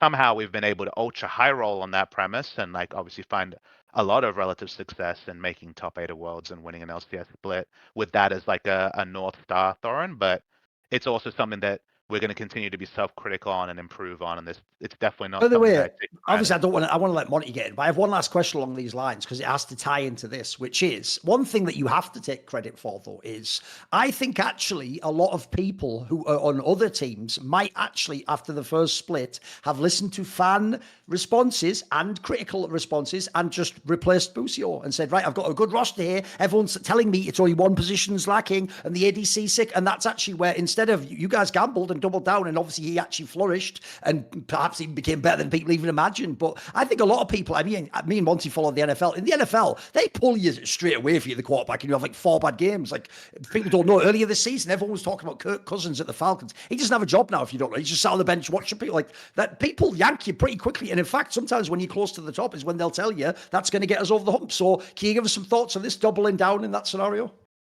I think public perception is always with very limited data points, and sometimes it ends up being ultimately correct even with those limited data points, and sometimes it's like, in the right direction or in the wrong direction. Obviously, we made an extremely unpopular roster decision, at least based on public sentiment, going from Jensen to Quad, right? Sure. You're actually in our kind of like we're in the quarterfinals video, as you know, Duncan, kind of like who's Rando Korean, I Listen, believe. use that as much as you want, mate. Go for it. Don't worry about it. Yes. I think they actually played that on the Riot broadcast, by the way. So that was a Thorin By the way, signing. I encourage everyone. Like, the joke is, unironically, I actually think T1 should actually embrace videos with like dominant. Me and Tim, you'll never win worlds, and then that would be awesome for everyone. Everyone would love that. It's wrestling. Just enjoy it, boys. But yeah, I mean, I think with the information we had, we knew that Alan had it in him, or Busio had it in him to become the player we wanted. But it was the sort of thing where, given what I know about him, I'm always going to be glass half full. But that's a bias that I've established, and people know that, and it's obviously communicated. And if the room was like, "This guy ain't got it," then we move on, right? Like that's the only way you can go. So the decision was Smithy became available. We needed to make a coaching change because we wouldn't be continuing with Fantix anymore after spring, and so Smithy is the support guy. Smithy working with Busio was actually a priority for me at 100 Thieves because if you remember, he was actually on 100 Thieves in 2022 when Busio was in academy, and so they already had a good rapport. And it was basically Busio is getting a lot of information from a lot of people in a lot of different directions in spring. Let's give him someone to work with who is, probably the best at explaining support timings and in general macro timings of any English language coach I've ever spoken to. Put those two, embed those two together, and surely it will work out. Slash, this will give us the information we need to know, depending on if we want to be glass half full or empty. Was the thesis there? And then when it comes to the other roster change we made, going from Jensen to Quad, obviously we were very aware that this would be an extremely negatively received, news story. And is that a variable or not? Is something that someone in my position gets to decide, right? It's usually going to be like how many teams have made decisions trying to like please the fans or go for splashy or name value or Twitter followers over gameplay. And for us, it was just if we take away the nameplates, if we control for the fact that Quad is playing against NACL opposition, obviously far inferior opposition, and Jensen is playing against LCS opposition, who was the better player? And every single person who we had on staff who looked at it said that Quad was significantly better. So we made the decision and owned the fact that we only ever make decisions to win games of League of Legends. We don't make decisions to make fans happy. And so when those things actually come together and it turns out the fans get happy when you start winning is the truth there. So make the decision to win more games. It's like the only way you can really. And if you notice, bizarrely, when you win, all of a sudden, it's almost like the same person. What the hell? I always sort of thought he was good anyway. People just tend to retcon things. It's all comfortable. It all works out in the end, So I do want to get into Busio's development because obviously there were mistakes that happened in the regular split in spring. Let's just be real. On this show, you said at MSI something like he is like the sole reason they can't win games. Like he just wasn't competent at the international level at the time, right? Yeah. Well, I mean, there's reason we're in that video. We were quite critical. Like if you look at Busio's performance in spring playoffs and you look at his performance at MSI, to me, it's not even that. Like he looks like he's just choking. Like he literally is running around in circles using no abilities. Like it appeared to me to be mostly just a nerves issue because I don't think he does that most of the time, and I'm sure he realizes his own mistakes. So I'm curious, like because obviously DeMonte is your performance coach and bringing in Smithy. How were you able to deal with that situation with Busio? Because it seemed like it was more psychological than skill based from just watching the gameplay. I would say that it's a slight misdiagnosis, but you guys are directionally correct in terms of what came across to you guys as nerves, like, oh, this is a big game. I don't want to mess up. Oh, shit, I messed up. That's not actually what was at fault here. I think instead it was very much about the role of support is kind of like being able to diagnose what's happening on the map, the current map state, and like moving with your body usually, not usually with items or anything like that, maybe CC spells to be ahead of a play. It's being able to read the map and read the pace of the game. And I think that's just not a strength of Alan's innately, just from playing, as a mid laner for a long time into role swapping as support, into having the strength at laning. Like he's a very, very good range support player. Just because he's played mages before, like he's great at karma and picks like this. That doesn't necessarily mean that you're like going to be in the right spot as Nautilus to head off, to counter gank or to gank and things like that. And I would say a lot of our success in Spring Split was inspired as like kind of a jungle quarterback, basically, moving the troops around the map and people listening to him and being there. And that's something that can happen in the regular season in North America. You can have the jungler basically run the game 1v9, and if everyone listens to them, you will win games doing that. But the moment the pressure goes up, whether that's in the playoffs against the best teams in the best of series or internationally, you can't actually, be someone else's summon a spell. You have to have your own understanding and recognition of where the game is at. And I would say that was what was most exposed in playoffs and MSI, is that in the times where Inspired had to focus on himself and Busio had to be self-directed, that was not going to hold up at, versus Team Liquid or versus international opposition.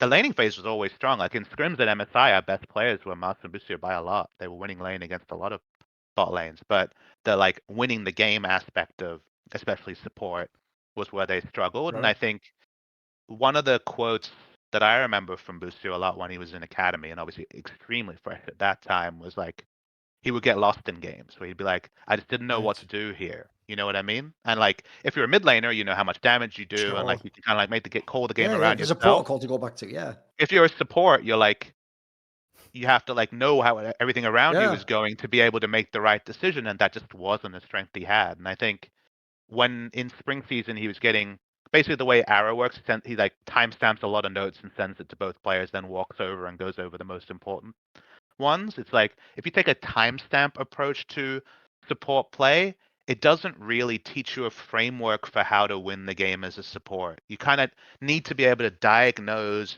variables and the game state and things, and then be able to enact that and then update the plan really quickly because like, oh shit, that Yes. happened while I was walking and things like that.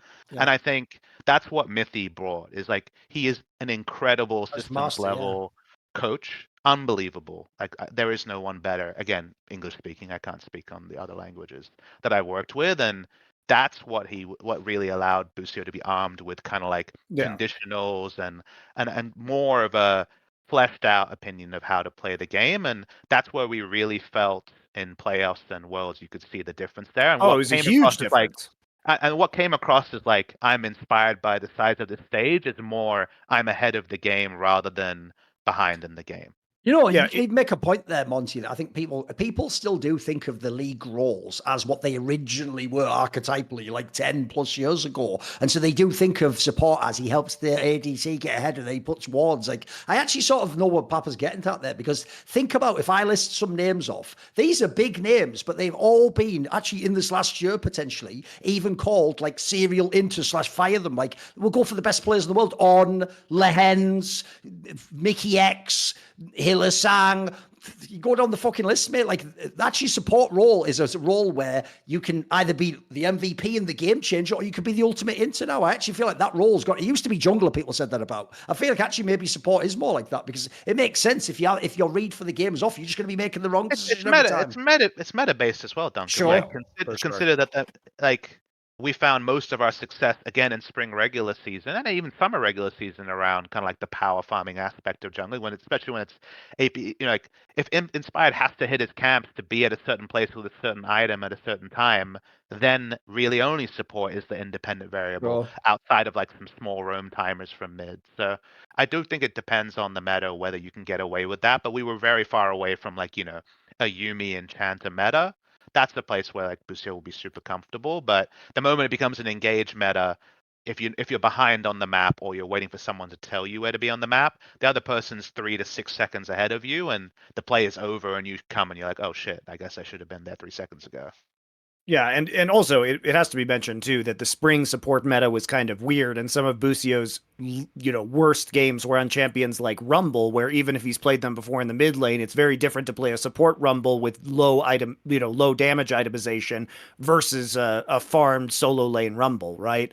And it's more about knowing when to use your abilities to, draw aggro or provide, CC on an engage with equalizer rather than looking for the biggest damage play possible. And so, these were some of the games that I think had the most like Busio paralysis.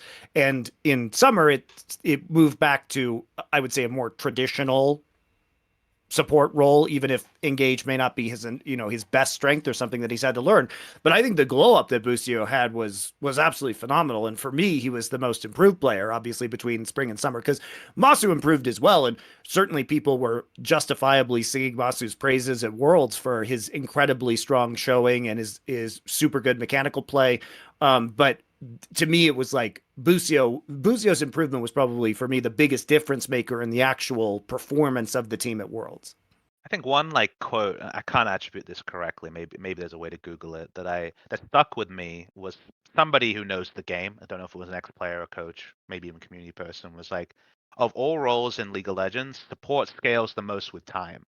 Because the more metas you've gone through, the more games you've entered by not being in the right spot, etc., the more like you have to draw from. And if you have a certain level of intellect, you can like actually like parse and like diagnose what's happening on the map. And I think Alan is someone who Busio is someone who I've believed in for a really long time. He's intelligent, hardworking, has the right attitude. I always felt like if I set up the tools for him to succeed, then he would succeed, and I could only be a limiting factor. Like I think his ceiling is immense, and he finally has 2 years at a pro level now. We have big expectations of what he can be in 2025, but I do think time for support is something that is underappreciated. Like I think you really do. Like you can tell an 80 carry has it or doesn't one split in, but a support needs time to like run an int. And if you aren't sure on a support and you're like, well, I mean, they haven't offended me, so I guess they're fine. That's probably bad. It probably means they're not self-directed because you like when you fail as support, it's very much like you show up at the wrong place at the wrong time and die to a turret shot or get fucking paper murdered. And it's like you need some of that. That's good inting, because it will serve you well. You cannot be a passenger as a support. I think that's where you just don't have a future. Also quite fair, because if you think there actually aren't that many people who in their rookie year support are just the best. Like even people like the carriers of the world take time to warm up and they need to go through some iterations. Yeah, it's true. The way they deployed Carrier was fascinating. 'Cause if you think back to 2019 Carrier, it was like every game R5 counter pick. Yeah. It was like Zillion into Rakan and like lots of picks like that. And that's where he looked great. And then eventually he became like a Nautilus picker and things like that. But I think that obviously there was like a lot of skill and like experience on that team. And so ultimately, like I just come back to the original point that like support scales with time more than any other role. And I think that, you know, I will say that in North America, having access to someone like Smithy is really OP because you can't play yourself into form by spamming solo queue like you can when you're on your Korean boot camp or if you live in Korea. You actually need to have a system for how to succeed in the game and know how to watch VODs. That's another thing a lot of rookie players don't know how to do is they'll watch a VOD and they don't really get what they're looking at. Oh, They're like, I could have clicked like that. It's yes. like, okay, Yeah. but like pause, what would you have done here? This is what they did here. Why did they do that? Okay, you're saying they're inting. They're probably not inting. What do they know? Like those two things, like if you have those in North America, that's like disproportionate advantage because you can't just play yourself into form by spamming games. Well, obviously, it's great if you have a lot of time to become Busio, but if you don't have a lot of time over the holiday season, you probably want to consider Factor because you can get healthier meals than you would probably get ordering out, and they're ready in just 2 minutes. They're not frozen. They're chef crafted, dietitian approved, and all you got to do is receive your giant box of Factor meals, which is healthfully refrigerated with cold packs, pop them in your fridge, and then when you're ready, just put them in the microwave for 2 minutes. And they're all there waiting for you. There's 35 different options every week, and of course they rotate it, so you'll be getting different options over time, and 60 additional convenience options, snacks, keto cookies, pressed juices, smoothies, protein shakes, whatever you want. It's a very cost-efficient way to eat healthy and eat well, especially if you're pressed for time over the holidays. So I've enjoyed lots of things from Factor, pork chops with green beans and mashed potatoes, really nice stuff that I've had when I've been in the States. I'll look forward to getting some more while I'm actually in the States right now. So you can use your time more efficiently. You can head to factormeals.com/50LFN, that's 50LFN, and use code 50LFN to get 50% off your first box plus free shipping. That's code 50LFN at factormeals.com/50LFN to get 50% off your first box plus free shipping. when your subscription is active. And you don't have a chef or Mithy to help you, improve. But by the way, if you actually want to know other things they have, you can actually go on the website anytime. They have like that week's menu, so you can see what sorts of meals would potentially have been in the box if you ordered, and you'll get a sense because they obviously rotate the menus and they keep like. And also, by the way, another thing what you didn't mention is it's one of those things where if you're going to go on holiday, you can pause it and make it so like you're not as many meals. You're not signed up to X amount forever. It's also actually a very variable service. It's quite good. I've used it before. Yeah, you could just pause it for a couple of weeks while you're out of town for the holidays or you're on vacation, whatever you like. There's not additional charges for that. They won't charge you more for the boxes you don't get. So it's actually super easy to use, guys. So I recommend it. I very much enjoyed it myself. As we know, Dom basically lives off of this stuff because he streams 14 hours a day. So he's had everything and he loves it. But yeah, we should talk about your worlds run now, Papa, because you guys were deploying, as you said, your strategy was not merely to ape the other regions. You want to come up with something more unique. This is where we get to see some of the picks like Urgot, obviously a Blippo classic coming in for many years, but surprise picks like Nunu for Inspired. Obviously your performance was incredible. You nearly pulled off maybe the biggest upset in League of Legends history by almost beating Gen G in the quarterfinals. So walk us through how you guys approached like preparing for Worlds and then your diagnosis on how that tournament went for FlyQuest. Yeah, I guess I never really thought about this to now, but because we kind of like took the approach of this like, solution focus versus problem focus kind of approach to roster building, one of the parts that feels great about how I reflect on Worlds is that without any direction from me, that's how the squad kind of approached Worlds, is that they understand and diagnose the same thing that I think most teams should, and that if we just play meta matchups against teams from Korea and China, we're gonna, on balance, especially 3 out of 5 times, lose. Like that's our practice is so inferior. Some would say some NA teams maybe still didn't get that memo, Papa. They'd still run on 10 plus years at this point in time, mate. What can I say? But like with inferior practice and inferior training tools, however you want to like generalize it, like there's obviously a lot of things that are inferior about our ability to get good from North America. There is just a limiting factor. That's not even getting into like talent density and all these other things there. So I think the thing that I love about our players is that with the hiring philosophy I had, and maybe I should have expected this, but a lot of our players are very much like, hey, I'm cooking this. I think it beats this meta thing that everyone is like telling me I have to play. Can I try it? And I think we have very inclusive kind of like, yes, let's try it approach. And one of the good things about having a good settled team culture is that if someone wants to play a wacky counter pick, let's say, for example, the Nunu counter pick into certain jungle champions, which we've been playing all the way through summer, there's actually like I think a dive episode where, no, it wasn't a dive episode. There was like the Blabbers episode of the Dom podcast of the Sack Down where Blabber leaks Nunu, but they bleep Nunu. It's right before LCS finals because we were scrimming C9 and playing Nunu at that time. I forget the matchup, but we just had a matchup we thought Nunu was really good into. There's no like we lost this game because like my jungler troll picked kind of like angle. Like everyone's very open-minded to trying things. Everyone gets on the same page and knows why we're trying it, and then we bank it or we dismiss it after a couple of games. And I think coming into Worlds, we had quite a lot of stuff that we thought was good, and we had a pretty good understanding of when to use it and where to use it. Like if this is picked, that's the time to unleash this.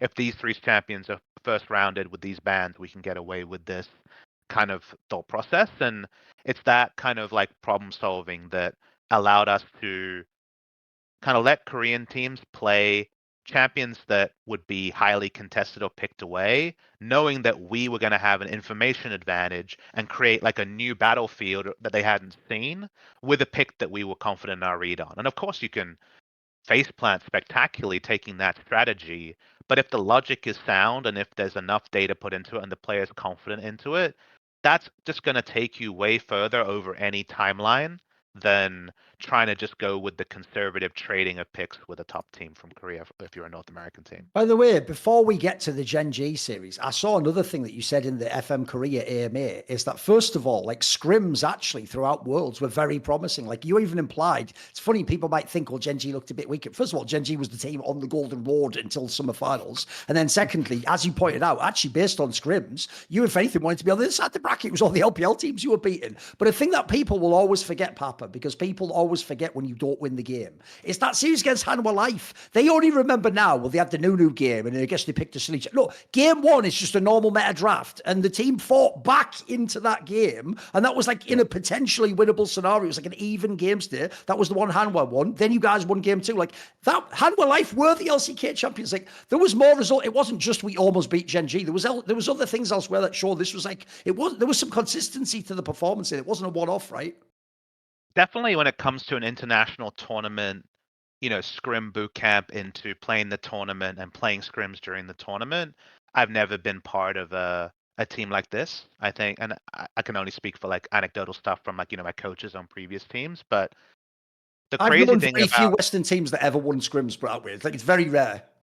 I would say that from summer onwards, i.e. from week 1 of summer till literally being eliminated, we were getting better every week on stage and in scrims. And that's so fucking hard because I think Worlds is usually the reality check where you're like, oh shit, we're getting hands gapped by these other players. We were not getting hands gapped by anybody, but we were still obviously like, going 50, 60%, being competitive in scrims. The scrim, I know people have talked about like how many Korean and Chinese teams we played in scrims. I know Nuke Duck kind of like gave a comment. That was a little bit of like a moment in time, but the way it worked is we got there 2 weeks early because if you're North American, you have to get out of North America as fast as possible because no one to scrim here. So we were in Europe a couple of weeks early, scrimming against mostly like European teams, mixed teams. By mixed, I mean like a McDonald's team. Like, hey, can you like put together 5 good players? Sometimes pro players on the team. Sometimes it's like tier 2 players. Those are sometimes better than people realize. Or those can be like real competitive scrims, right? Yeah, we definitely had days where we went like 2-3 against like a McDonald's lineup of like tier 2 players, and then the next day we beat T1 in scrims, and you're like, what does this mean? Sure. And there was definitely like days like that. And McDonald's was actually one of our worst win rates somehow. But the problem with McDonald's scrims is like, right? when the McDonald's is not like, G2 Fnatic Fusion, when it's like actually like, up and coming tier 2 players who are like trying to get a look into LEC and things like that. You come in as like, LCS champions with pride. It's you look on the other side and you're like, who the fuck are these guys? You lose game 1 and then it's a bit of like, mental destruction. It's not a mental boom, but it's like that's the part where suddenly egos come in a bit when they're like, wait, how could this happen? You overthink those scrims compared to the other ones. So I think that's why McDonald's was a little bit tough for us.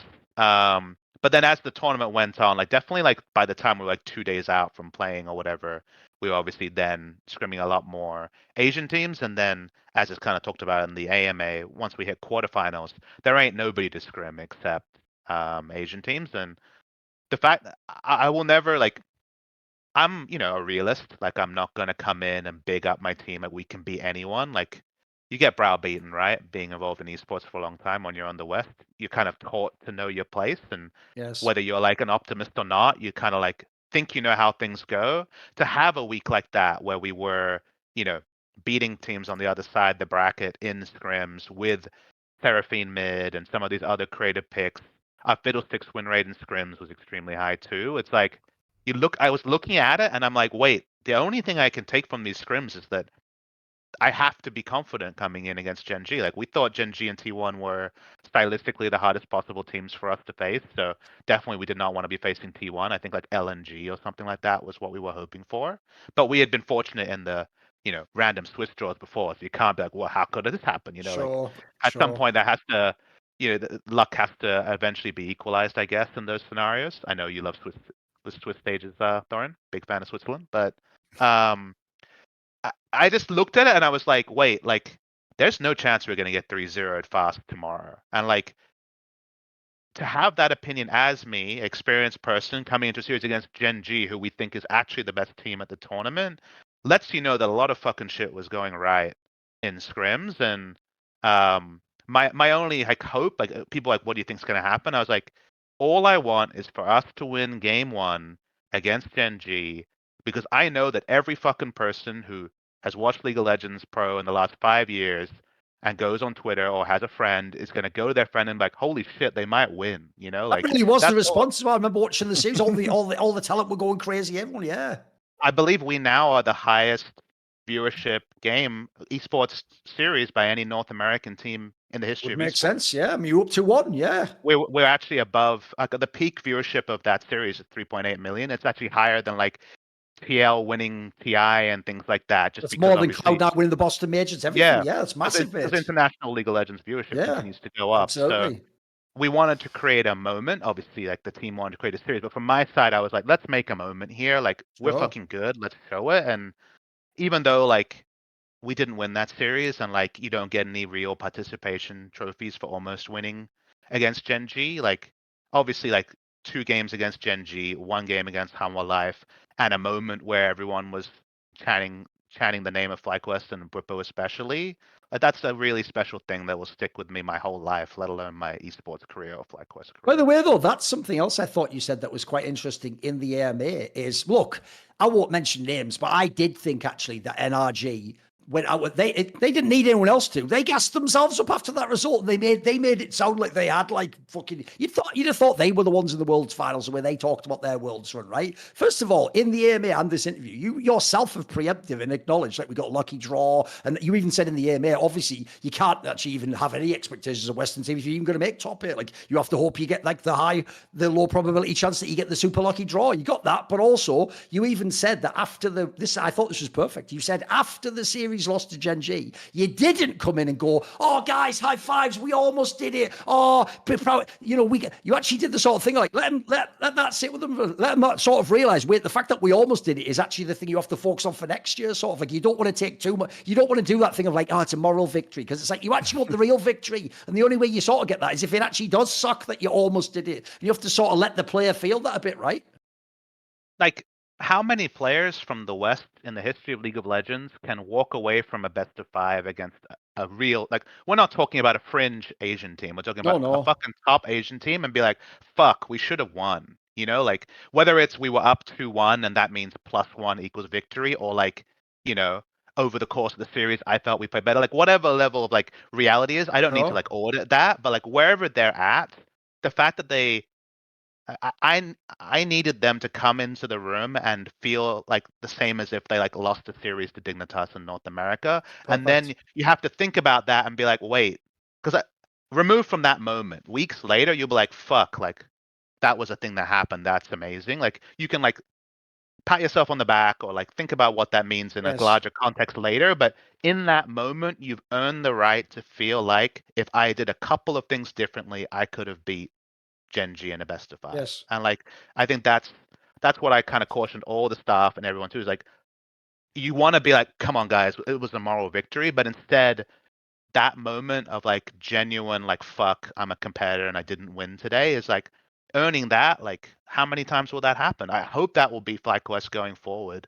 You know, Sure. that's the stand I want to hold us to, and that's why and a lot of this is downstream of me. Like I'm always thinking about like my brain is always like how could this thing that's happening go wrong, and how can I like plan for the future or get the most out of this, you know, like I'm very much like that.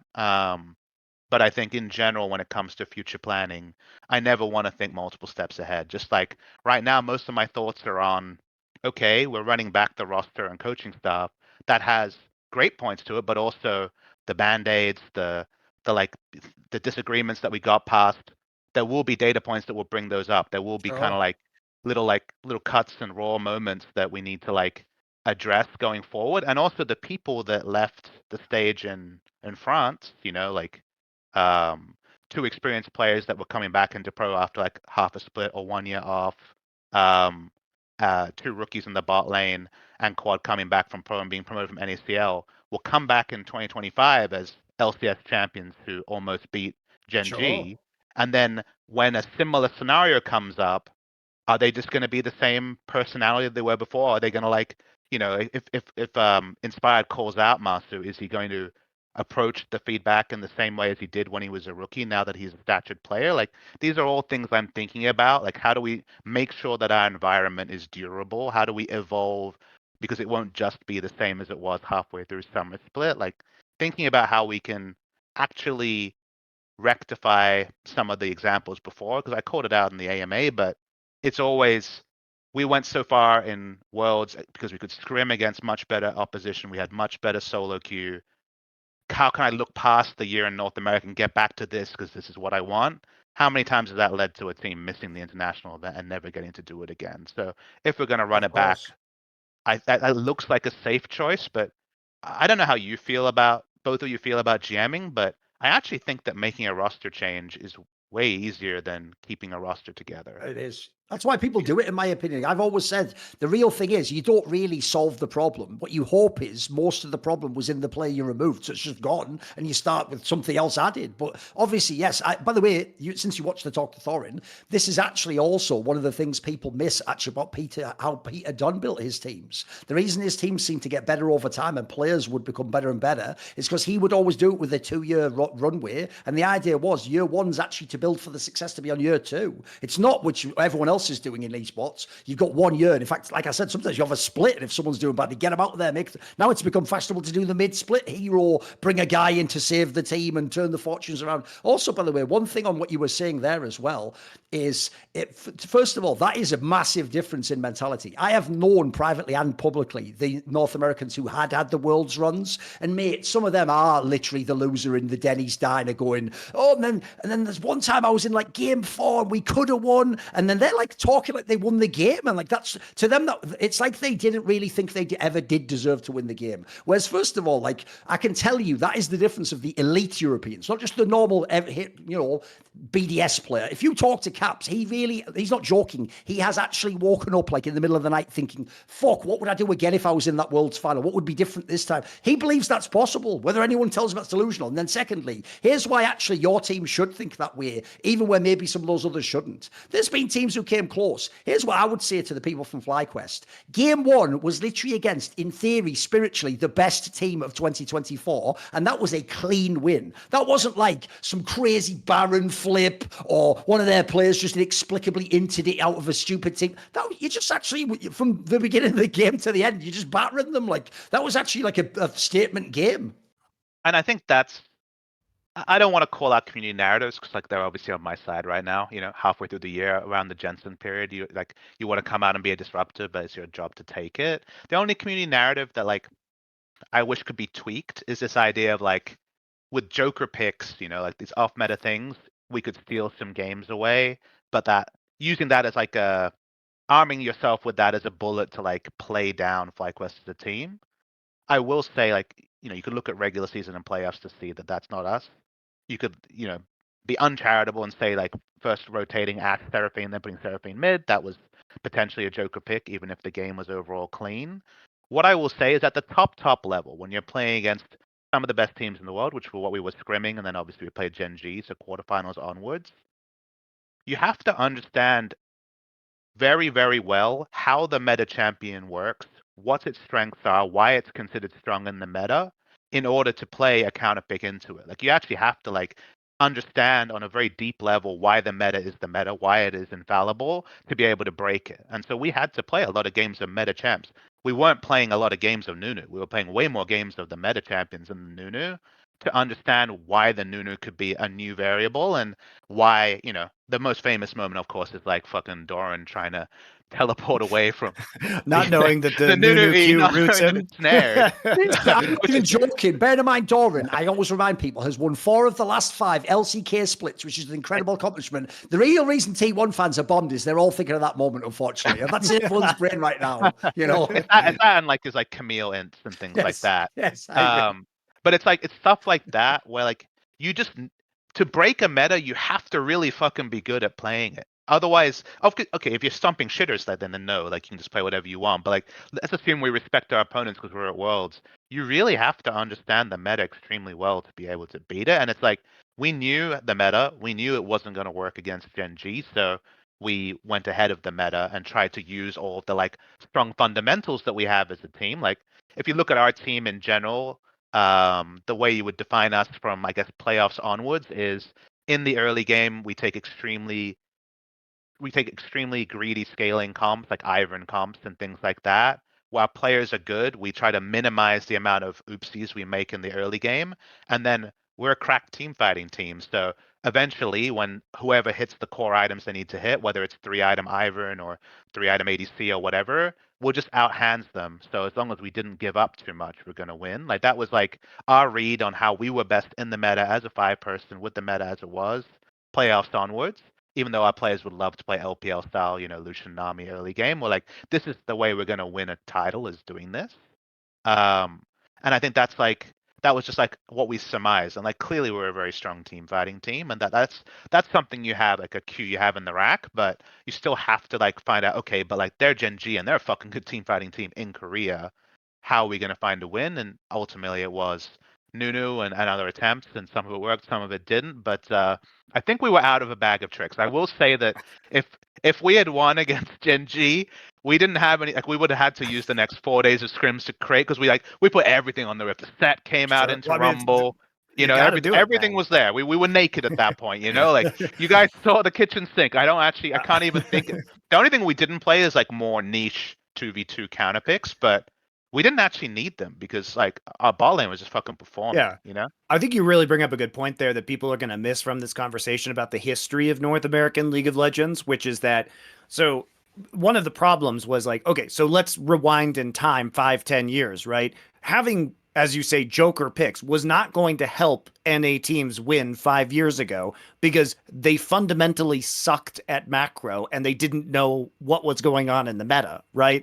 When we look at this last year, the impressive thing about LCS was that I legitimately believe that Team Liquid was one of the best macro teams in the entire world, right? And we would never have really said that about anybody in, LCS previously. Even teams like the original iteration of C9's roster were kind of, they were aping the Koreans. It was like good for a Western team, one of those ones. Yeah, maybe Monty, this is like, there's no real way to like road test this worldwide, but like maybe CLG when they were like really ahead of the lane swap meta, Sure. like maybe that was a time where like if that was somehow an IEM around that time, like I feel like CLG was a really good lane swap team at that time. Yeah, So and I mean, there were iterations of Western teams, like famously Moscow 5 early on, or G2 when they were winning MSI, that like were legitimately. That's almost prehistoric era. The Sure. Moscow 5 one. No, but I think G2 recently, you could say that about G2. Within the past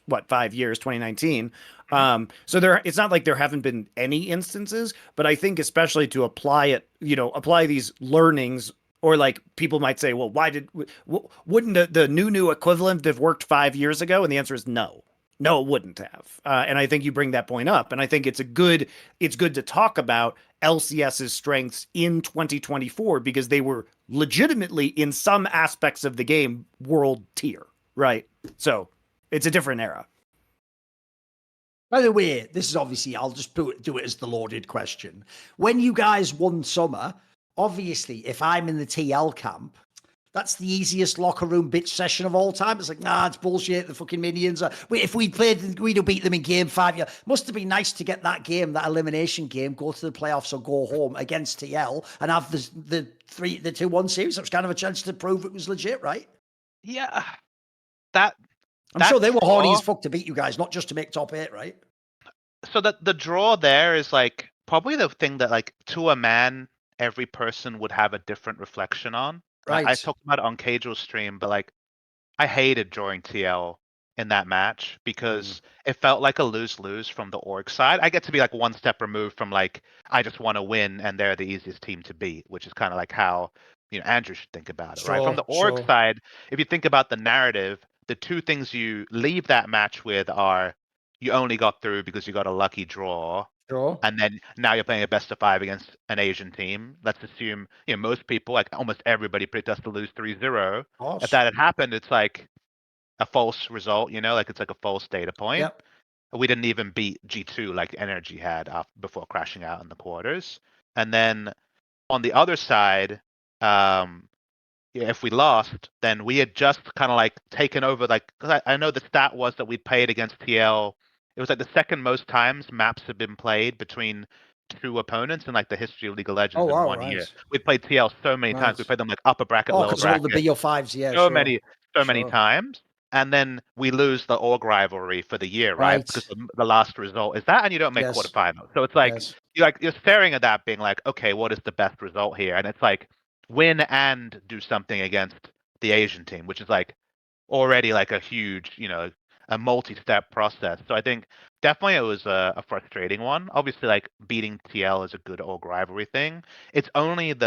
I feel like it's only legitimized because of the quarterfinal. Like the only way we push That is That is past, that is the narrative aspect, sure. we get the benefit of hindsight on that because we've pushed past, like we lose 3-0 and then the loudest voice is G2 being like, where the fuck was my draw Yes, kind of exactly. thing.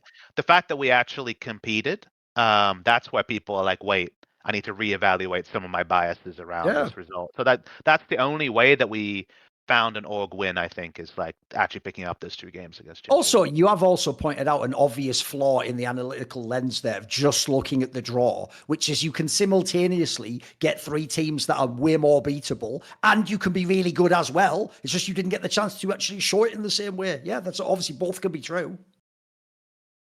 Yeah, I mean, look, Worlds now we get to look back on fondly, and again, a lot of the work now is on, okay, when we know the pieces we're coming in with next year, how do we set this up to actually kind of like push past it? I will say, like, a lot of teams are out in Korea boot camping right now. I think there's actually 4 LCS teams in Korea, at least they were recently. We're not. We are taking an extended break here. Obviously, we had almost no break, literally from you had a January. longer year than most of these teams. Yeah, we didn't get any breaks, right? We went to EWC as well, so like Oh, Right. we yeah, had true. we had legit no break. I think the players have had like 3 weeks off all year, between January 6th and like whatever it was, October And you said that you would do the 19th boot or camp whatever. before the season even began, so they must have had an Yeah, insane schedule, that's yeah. why I gave the quote. But the most Right. amusing moment I had was right after we won LCS. Masu, I sat down with him and he was like, "So am I going on a Korean boot camp in November?" Because remember, this is all he knows is one of the things I Yeah. like to like. I'm a very like the British commentators for the Olympics who like read into the emotion on the screen kind of Right. vibe. I'm like, Masu's whole pro experience is this last year, like the most atypical year ever, where you attend all the international events, 2 LCS finals, quarterfinals of Worlds, leave Worlds with your head held high He as a thinks North this is a American normal player. year. Right. I mean, I don't know. I just know that that's all he knows, right? That's all he's Sure. got. And so Sure. like he was just like, so am I back in Korea in November? I was like, fuck no, you're taking a break. I need you to come back in Well, rested in I mean, January. look, I question the value of Korean boot camps in December before the new season of League of Legends has come out, considering how much the game changes in general. So, I mean, I don't think that sounds I've also unreasonable, heard right? of people who sadly did just think it was the panacea, just burned themselves up before the season even began. Yeah, That's a yeah, real yeah. thing. That's a phenomenon. Oh, listen, it always plays well on Reddit to say the 3-week boot camp, but it doesn't, by the way, if suddenly halfway through the first split, you just burn to a crisp. Yeah, of course. I mean, it's one thing we're thinking about a lot on the Counter-Strike side. Our Australian team has to go to Europe a lot. It's obviously an incredibly punishing flight. Sure. And we did our exit interviews after Shanghai, and there's a lot of like learnings around like how long a boot camp is effective. Like when does it Yes. become too long? What are the things you need to Yeah. break up a boot camp? I think like the reflection we've had is 14 days feels too long, 10 days feels perfect. And if it's going to be more than 10 days, have some sort of like online cup or, tier 2 or tier 3 like tournament to play to like keep yourself sharp. Right. Because I can say from my reflections, whenever a team has to scrim for 3 weeks in a row with no pro games to play, which I guess was the teams that didn't go to EWC, 10, 11 days in, you lose which way is up and down. You like have Right. fucking no idea. You That's need this that's like what I you heard need the from. you need like a quiz, like a stage game is like a quiz versus like a Right. playoff game is like a test. Yes. Like if you have no quizzes, you're just like, Yep, what the fuck even is that's going on? that's Sure. what I've heard from the teams that go 3-0 in Swiss at Worlds is that the time period between when they qualify for quarters and it is that like 10-11 day gap, and that actually really fucks them up because you just lose all track of, you're not tested, so you have no Sure. idea. Like the meta can get really weird in your scrims and you have bad reads, And and what if I've heard that. every team uses scrims differently? Like TL doesn't like scrimming us because we don't approach scrims like they do. Like TL is a very structured team, as you can expect, with a core JJ led team and a lot of Korean influence there. And we're playing Nunu or we're playing, like Fiddlesticks and things like that. And like you think about that and we're like, let's test this thing because we know what we are, we know what we want to move to. Let's test this thing because we don't need to test, front to back team fighting with the meta. So like we know what we're doing, and if we lose, like, ha, that was stupid. Meanwhile, they're like, another fucking game of practice wasted with this bullshit pick we'll never play against. Like Yep, the that's true. goals of the two teams are very different. Well, you are kind of when it comes to I mean, scrim. yeah, exactly, because you're hoping they play meta so that you can test your non-meta Yeah. picks that may not work, and if they don't work, they won't see them. So like, kind of fuck you, honestly. And the Yeah, irony, definitely of meant- course, being the team that used all the weird picks and got top 8 at Worlds, but the team that wanted to play meta bizarrely ran out of picks on some of their main carries. Who could have known it, funny guys? Who could have known? I definitely there was like moments during our world scrims, so we're scrimming against like a big team, whether it's like a top of their region team or an Asian team, and you're like 4 scrims in, and the opponent's banning like Nudu, Fiddlesticks, Okay. Set. You know what I mean? Like, Sure. And then we're picking our 4th whack pick, and you're like, these guys are never scrimming against us again. Sure. I do We're want like, to oh shit.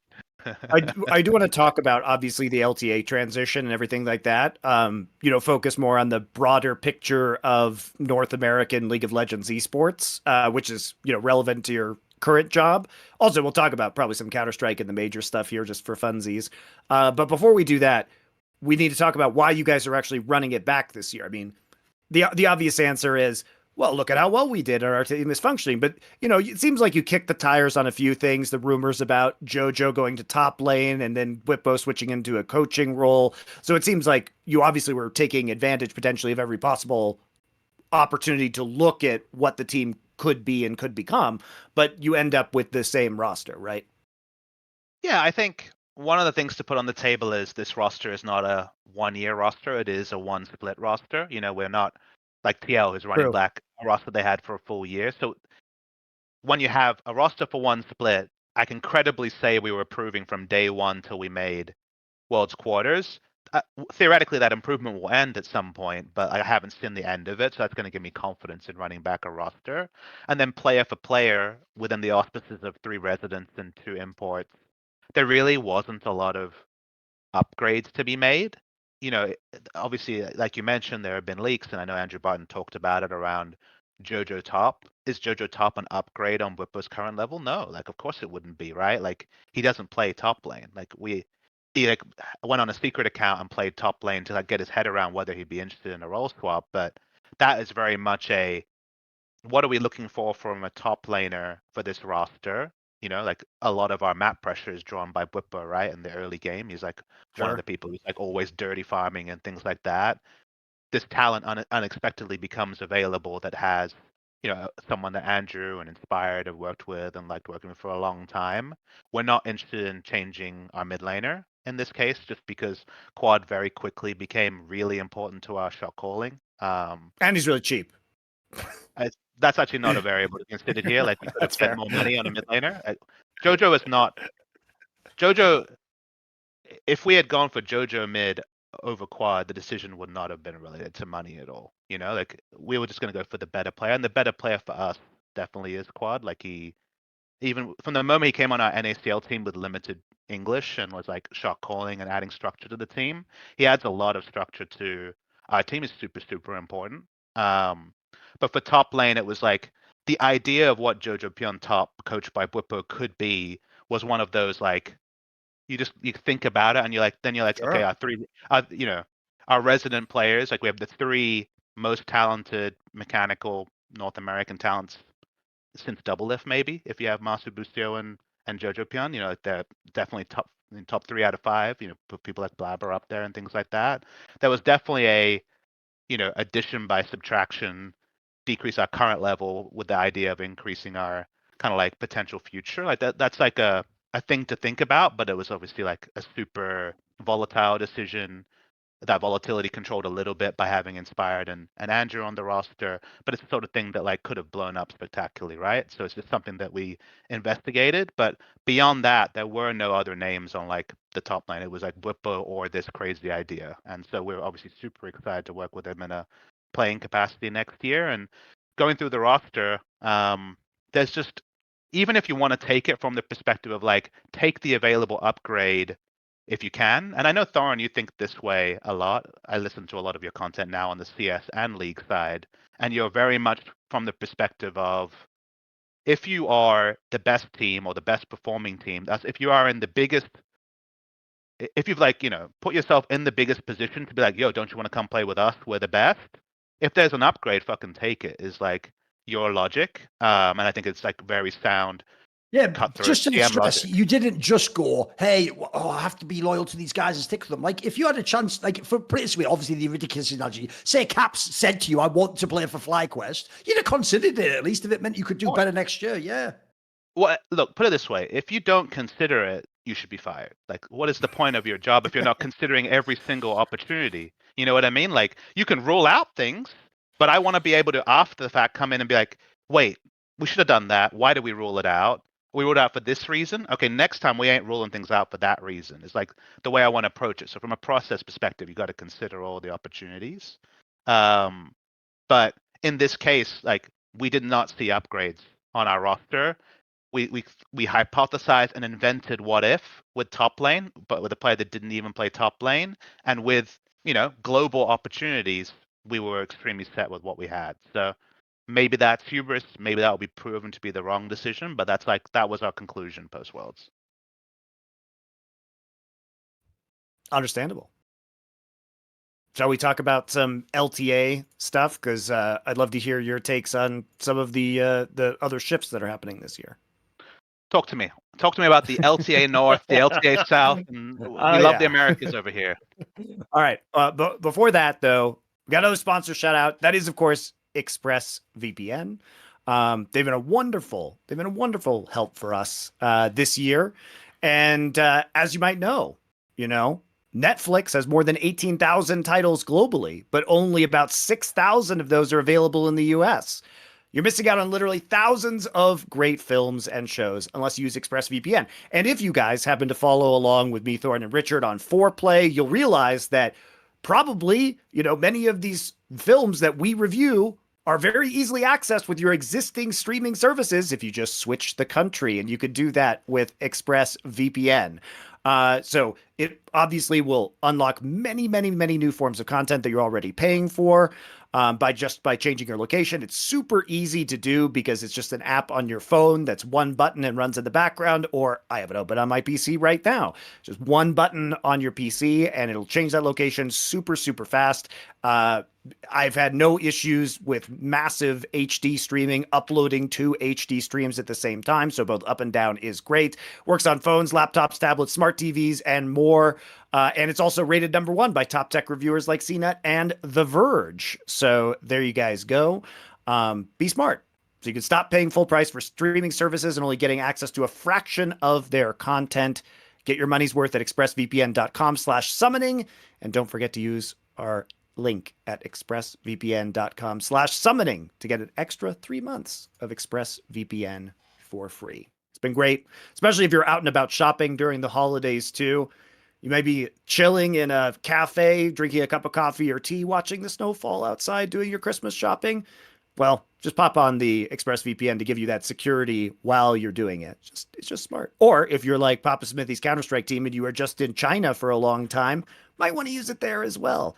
I personally wouldn't want the Chinese government to have my data, but you can make your own decisions about that. So thanks to ExpressVPN. So before we talk about the Counter-Strike stuff, let us discuss LTA. Now, obviously, you and I have had a lot of private conversations about LTA. You and I are both pretty bullish on the prospect of LTA and the hopefully increased peak viewership and the rivalry that could develop between LTA North and South, and the Latin American teams coming in, the Brazilian teams coming in, the structure that they're providing over the course of the year. So as somebody who runs the team, do you think this is a good evolution from LCS to LTA? I think what League of Legends esports should become is clearly something that a lot of different people have passionate opinions on. Like, what are we growing towards and how quickly should we get there? I think definitely as I'm more and more exposed to Counter-Strike, moving into the direction of decreasing local play and increasing international play is something that I feel more and more strongly. And so even just being able to compete against the the LTA South teams currently twice a year is something that I already think is going to be interesting. You already talked about it, but theoretically, the best North American team versus the best South American team peak viewership should be far and above just the North American conference playing against each other or the Southern American conference playing against each other, and that's something that we'll be able to test. So that's always And a also, nice I thing think to it's just say. much more hype for people who are not even North American or South American. I think even people in Europe will be more interested in watching a match like that. But in general, when you talk about formats, there's going to be winners and losers, or haves and have-nots, and things like that. And I want the North American competitive calendar to become more like qualifiers for international events than its own product that we love, and lots and lots of domestic play is like something you could solve for, and obviously a lot of formats have been that way. Or let's get past the domestic play and have the best players play internationally more often is like another way to look at it. And you can't really do both. I think League of Legends has tried to do both for the longest time. I think now we're going to have more international play. Again, America's play to begin with, and then the 3 international tournaments. We don't know about EWC. Maybe it's 4 international tournaments. That's No, already it's like a after movement. MSI. Don't worry about that. That's happening. It's fine. I mean, I actually don't know if there's an EWC League of Legends tournament. As someone who participated in EWC 2024, like I don't. That's not me being like, oh, I know, wink, wink. I just okay. don't know. So I saw chess There was you go. announced yesterday. Let's see if League of Legends is announced today. I'll find out very soon, hopefully. By the But way, one last thing I have to say about that AMA, because I didn't get a chance to say it before this. I will say one thing though, Papa. Even though I know you were just doing it with your cheeky sense of humor, when it got to that question where the Koreans naively ask you, they go, if you could build a FlyQuest lineup using players from around the world, how would you assemble your roster? Listen, Monty, he goes, Brepo inspired Quad Masu Of course. and Busio. Get out of here. never ask me for a prediction know, or a power I know. ranking, bro. What the Listen, fuck? we don't ever say it in England, guys. Ask a stupid question, get a stupid answer. You know, Yeah. okay, fair play, fair play. But the Koreans, so like, you could see, Mr. PapaSmithy, what would you build? Yep. Like, I love it. I love it. Play Right. stupid games, I love win it. stupid prizes. I love it. Yeah, and then what is the benefit of that? I Because know. then There's the no side point. conversation becomes, why did he choose this player? It Course. should have been this player that I like more. Sure. I love my players and my players only. Sure. I'm monogamous in that way. By the way, though, on that topic, though, I actually do have a question, which is one thing I've personally thought about. I mean, I will say they didn't implement this in the way I thought. When I heard they're merging the regions, I actually genuinely, I wouldn't have gone this approach. I wanted them to just put all of them together and have like a super league. Because one of the reasons why is, much like Monty was talking about earlier, in fact, if you want another Counter-Strike example, if people don't know, Malbs on G2 is from Guatemala, which is technically from North America. It's just obviously people think of North America as only USA and Canada. So if you don't know in Counter-Strike, it's actually been proven there's talent in pretty much all the like Central American, the South American teams. Argentina has a bunch of good players, etc. So one of the things I was actually JoJo's on Koi, bro. Like that's gonna be an example of North There you American go. talent doing well in Europe. But It's one gonna thing happen. I actually genuinely did want is, in my opinion, one of the reasons you have almost never, actually beyond some of the old FlyQuest lineups, fully enough, seen actual real imports of Argentinian players, Brazilian players, is I do think people in their brain in NA never did get the memo. We're actually sometimes closer to a minor region. They were like, I would pick up one of those minor region players. I'm getting the NA player. I actually, if people are going to complain about a lack of NA talent, now it actually might, I hope one day be possible to just bring the best talents from those countries too. And now if you want a player that can be like some cracked out ADC or jungler or something, maybe he comes into it. That's a way to expand the pool of players we're picking from also. Yeah, I mean, Americas is a very new concept to me. It was first socialized to me through kind of the Valorant, franchising process of what happened there. I was like, oh, okay, Americas, I get it. Obviously, I know that you talk about like Guatemala versus North American and kind of classifying them as the same thing as like it's person to person. It's like almost like an esports quirk than like like a region that people would actually like Yes. intuitively think in their head. To your point, I think there's a lot of things to talk about. I will say like when the idea of like, hey, we're thinking of consolidating the regions, LCS, LLA, and CBLOL came up, my first assumption was it was going to be like Valorant, right, where all the teams are brought to LA, and the games are all played in LA. That's what I assumed, and actually a few days before we kind of like got the briefing on what they were doing, I actually had the like original thought at that time. I didn't have any inside info that like that maybe that we should go down the route that eventually was gone down, where there's like a Southern Conference and a Northern Conference. Okay.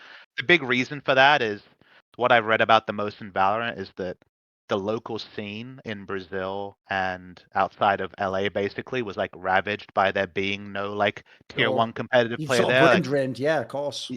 the brain drain, but also like the fans can't go and cheer, right? Because Oh, it's right, in sure. LA, and it's just the tier two atrophied, and in general, like the scene kind of like Right. fell away because there wasn't local competition anymore. So I was actually like, wait, let's not do that. There's like 13 years of history or whatever in Brazil. So I'm happy they went down this kind of hybrid format. To your point, obviously the America's import spot does open up some interesting kind of things in the future. There is very, very talented players in the LTA South. I think Marvin is a player that's gonna see a lot of play. He's on one of the rosters. I think he only recently got promoted from Pain. He was on Pain Academy last year, did very well in the I want to say it was Pain. If I'm wrong, my apologies.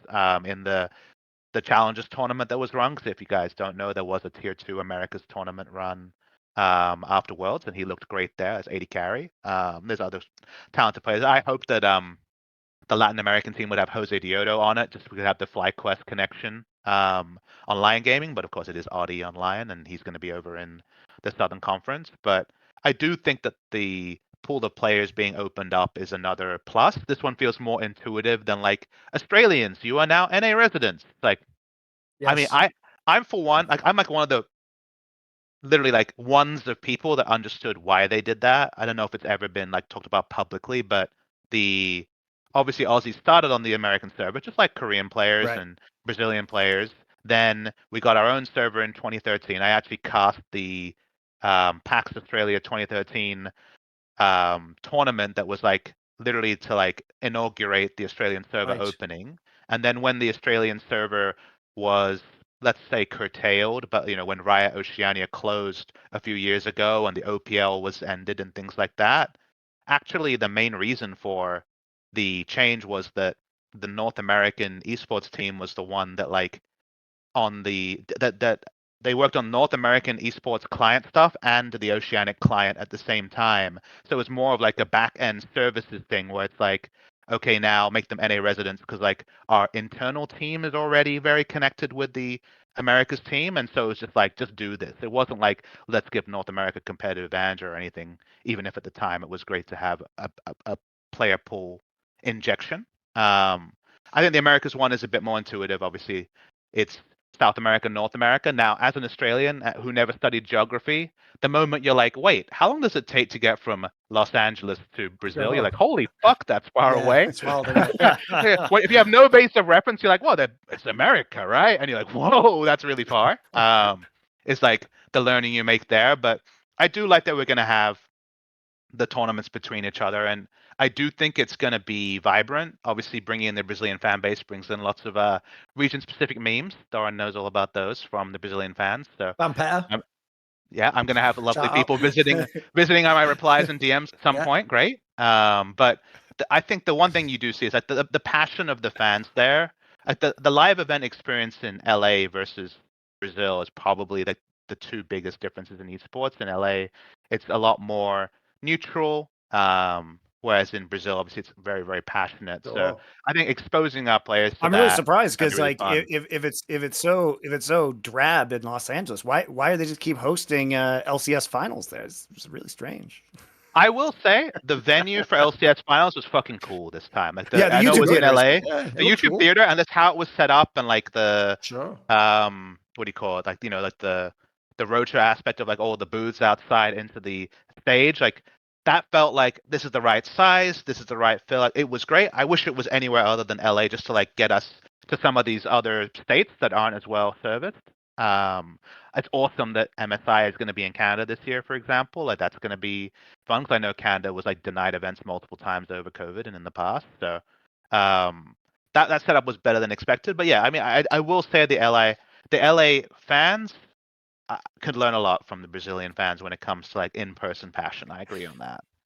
Look, LA sports fandom, they love the Lakers and the Dodgers, but it's pretty tepid on other aspects. Like clearly nobody gives a shit in LA about the Rams or the Chargers, right? And famously when they play at SoFi, like half the fans are visiting team fans because the Raiders are the team that's. It's why that's the joke popular in Los was the Angeles, guy, but that Cronky I guy don't think wanted it to be like the fucking, I think he wanted it to be like the Rams and the Chargers initially or something, because like the Raiders were going to take all, or maybe it was the Raiders he wanted instead. Yes, he did. Yeah, that was it. No, he didn't want the Raiders because basically, like, they would have been the most I meant the popular other way team in around. his Yeah. stadium. Yes, that's the problem. So he wanted the There's all Chargers fair because the weather Chargers fans. are bums. If people don't know, that's actually the flaw in American sports, is because California has a billion teams. If you ever know anyone from there, like some of them even change sport based on which team's doing well. Like magically they're a fan of like the San Jose Sharks in hockey if they were good. But then suddenly they're like, oh, actually more of sort of, you know, the 49ers guy myself in the NFL. So you just look in which team's going up and down. They're crazy. They're crazy, man. But I mean, obviously, like, I'm a Broncos fan, and I've been to Chargers Broncos games in LA where 2/3 of the fans are wearing Broncos colors. Like, it's not even close. It's like another home game for the Broncos. I mean, we were at MSG for World's group stage in 2022, and we were in the sub stage, right? I think the Hulu Theater, I want to say. I know there's like a YouTube theater, Hulu Theater. I think it was the Hulu Theater. I would say that of the fans live in attendance, 40 to 60% were Chinese fans. So like that was where a lot of the passion was coming through, like people who were clearly visiting or, you know, studying in New York. So Right. Cosmopolitan always in America for sure. I think one topic I wanted to talk about a bit, it's like a bit of a non sequitur, so I want to steal this away from you, Monty, is the thing I've reflected the most on this year is like what kind of import works in a region like North America is like a topic that I thought about a lot because you know I know better than me, mate. You've imported more of them. yeah. I mean, I've had Australians, Europeans, you know, Turkish players, obviously a lot of Koreans, and I think that's like a really interesting topic because I know that Duncan is always, you know, like you look at it as like North America can't get that tier of import anymore. You know what Prince represented at the time he came over, Vikla, Rookie of the Year. I also feel like one of the reasons why, by the way, is now actually LEC would take them if anything. I feel like if they were even going to go to the West, you know, that's also opened up and it never existed before. I will say that my kind of takeaway here, you're going to give me a lot of time to like go for it, get through this, and you can ask questions to like. I feel strongly about it. Is like the one thing. I can do North America, I won't, but I'll allow you. Keep going. Yeah. I'll give you the grace. Yeah. I think you want me to get this out there. Go for it. I think that the one thing North America can't cater to is complete player, top level import players.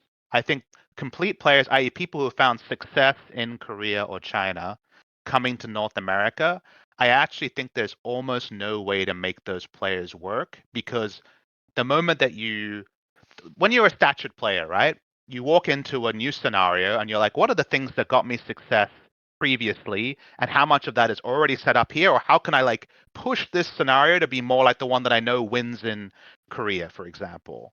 And the truth is that as we've kind of discussed many times, and it was a little bit of it before, like, you know, spam North American solo queue. Well, the queue times 15 times as long, and the players in it are like kind of like, you know how we told the story of like us screaming TL and we're like playing for fun or like we're playing to test and they're playing to win. When you play NA solo queue, it's like I play fiddlesticks every role, and a couple of pro players if you're lucky. You know what I mean? Like you got 10 people playing for 10 different things. I'm talking to my chat, so I'm not even really paying the screen. Versus like in Korea, you solo queue at 1 a.m. and it's like 10 pro players in your lobby. Yes, right. So like if, for example, you found a lot of your success in Korea by volume spamming Korean solo queue, you will not succeed in North America is one of my current like overgeneralizations, but like directionally, like a conclusion that I've made is that you will not find your like reaffirmation from that. The other one that I feel strongly about right now is in Korea, you spend a lot of time with your teammates, like a lot of time, right? Like the normal Korean day, and you know, we boot camped at the T1 facility, so we know how T1 is. It's like, you know, the players come in pretty late. Usually it's around like 12 o'clock or something like that. Eat lunch, first block dinner, second block midnight snack, third block solo queue. Like that's like kind of like the vibe they go through. Like they're together from every day, 7 days a week, maybe 6 days sometimes, but let's call it 7 days a week from 12 till 2, 3 a.m. You know, they're together a very, very long time. in North America, it's a very, very different country. Like it's obviously a lot less dense. A lot of people have to drive to work. People don't live together. In general, people don't bunk, right? Like everyone has their own apartment or room or whatever it is. So you Were generally you come to bunking work. in the T1 facility? We actually T1 had like a gaming house for their PUBG team that we had multiple people staying in at one point, but it was separate rooms. But in general, no, they have like a deal with a hotel that's walkable, so you're in separate Okay. rooms. And I'll get to why that's significant. So that's like the dynamic. They spend a lot of time together. In North America, you come in around 10:30, morning meeting, go outside, work with the performance coach, eat at like 11, um, goals for the day meeting for 30 minutes. Then you play 3 scrims, break, 3 scrims, and then some sort of like maybe evening session, whether it's like PT or 1v1, 2v2s, or maybe your bot lane's playing against another team's bot lane, whatever. And the day ends maybe like usually all the players are out unless someone's like, Bippo or another player's streaming. Usually all the players are out by like 7:38 or something like that. So just in terms of hours, it's less. In terms of like things you can do during the break, it's less because you can't play 2 solo queue games because you'd be lucky to get 1 game at that time. You can't walkable food is not normally a thing usually with where the most of these like facilities Right. are at and things like that. So like usually your time is different. And the reason why I brought up being together is that usually when you import a player, you're not importing like the young of the team or the team captain or the kind of like the person that everyone in the room looks to work out kind of like what happens. And both of you know how hierarchical, Korean culture is, for Sure. example. So what will happen in North America is if you bring in like a Vikla, for example, or a younger player, they are not very self-directed about what their schedule or life is. They're very much like, well, I do what, you know, experienced player does, and I want to be just like him, so I'll copy that. If is like the general kind of like elevator pitch, or there's like a lot of schedule from the coaches, the life coach, whatever it is. And in North America, you're a lot more self-directed just because practice is shorter. People in general don't live together or bunk together, and there's just this like moment at 6:30 p.m. or 7 p.m. where like, well, what am I doing for the rest of the day that a Korean never really had to think about till that moment, and like whether you're inserting like loneliness or volume practice in a system that isn't set up for it, I think it actually is really, really important for imports to be aware of what North America is and isn't, and be self-directed in how they train. And one thing that we couldn't have known with Quad is that he's actually a player who's very comfortable alone. Like he doesn't have issues with that. Like, he likes the fact that he gets his own room and gets to like kind of like unwind in his own way. He's someone that watches footage rather than spams game. He was rank 1 solo queue for a while, but had an inflection point and now mostly watches tape and things like that. And he's self-directed and kind of like introspective, and open-minded. And I think all those things are like not normally like qualities you would presume from Sure. successful import player. And I think that's like my biggest learning there is like you actually have to find a very specific personality type to succeed in North America. And of course, that maps to like other training environments or things around the world. Like, when you think about, Team Liquid, Counter-Strike, or these other multi-region rosters where they have to like live and then boot camp and fly a lot. Like, there's like a lot of like soft skills that I think get overlooked with, isn't this a fucking sick player? But when that sick player comes in and just doesn't know how to recreate what they had, how they found success before, frustration is by far the most obvious thing to manifest from it, because if they're not winning on stage, what the hell else do they feel like they can do to like get what they want, which is to win, and that's to me like my biggest reflection on this year is like the types of players who are going to be successful in A are eyes open to what NA is and are supported and self-directed in a way that's going to make the most out of their opportunity rather than resigned to what it's not. Right. And I think it takes the correct personalities. I mean, like Impact has just continued to do his thing. And, even if you remove him from the Korean society or what's comfortable, he's been able to adapt very well to North America in terms of his lifestyle, in terms of his role on the teams.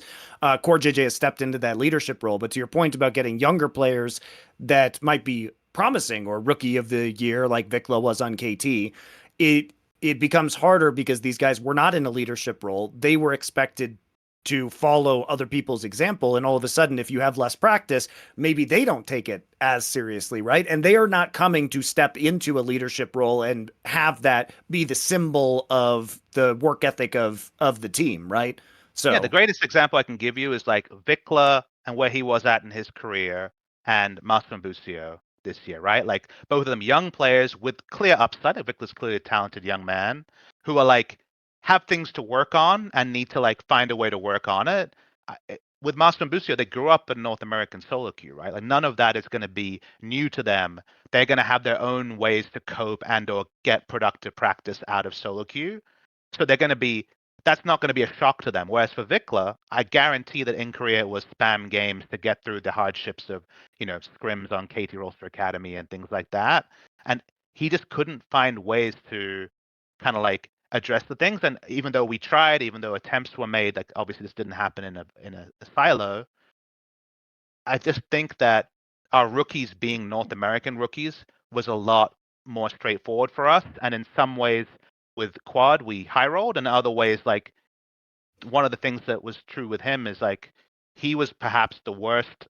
And this is like a very deep reference, but I know that you talk a lot about kind of like the young buck kind of like computer program Thorin to like the analyzer, find yeah. talent. Quad would have been the bottom of that analyzer. Like he Oh, would have wow, been like right. the least desirable player because he came in to Nongshim mid-year last year, did really well in scrims. The team kind of fell apart on stage, and like his like CSD number, all the numbers that people look at and they're like, wow, this guy must be good, were in the red negative. But when we scouted him in solo queue, he was like perma rank 1 player. We're like, wait, how is this the same player that did this? And when I spoke to him through limited English, he was very, very introspective around these are the challenges I was going with. These are like the mental kind of things that I'm working on. Here's some books I'm reading and things like this. I think I've like come a long way forward. He was like very he owned all the things people had said about Quad to like downplay him, and was like productive already in how he was going to solve those. And between that and starting him in NACL, there was a trust of like, wait, like isn't he just going to be a good player if he actually follows through on what he said? And we had the whole spring split to like ascertain that and then make the decision for summer. So I think that's like the tricky part here is that I feel a lot for Vikla. Like I think he was dealt a raw hand because we got a unpolished diamond and then we just didn't have polish. Like our polish just didn't work, and that's ultimately why like he left much less of a star than he started the year on 2023. There's a few points there. One is that when you say essentially what you're pointing out here is actually a direct contrast to how most Western people, including some of the aforementioned names, recruit, which is what a lot of Western people think they're doing is look, obviously if they could, they would just sign Chovy. They can't, even the ones who have the money. So what you try and do is you go, aha, but what if I could find Chovy just before he joined that team? So what they do is they go, as you're saying, and you do what actually for a Korean team would be the best. You get the guy who in solo queue was spamming the fuck. He's right at the top of the ladder. No one else has got him yet. He might be the next Chovy. And even better, his dream is to be Chovy and be on Gen GLT1. Right? That player's probably going to do terribly for all the reasons Papa just said. First of all, when he goes to the West, he's going to go to NA solo queue and go, I can't do this. What? My entire approach to getting good doesn't exist. I also think another one that people really misunderstand is, you know, the old famous line of like, you've got to have like two Koreans because they get homesick. It's not just homesick. Another thing that kills the Koreans, I've talked to some of them that have gone to the West and had this happen,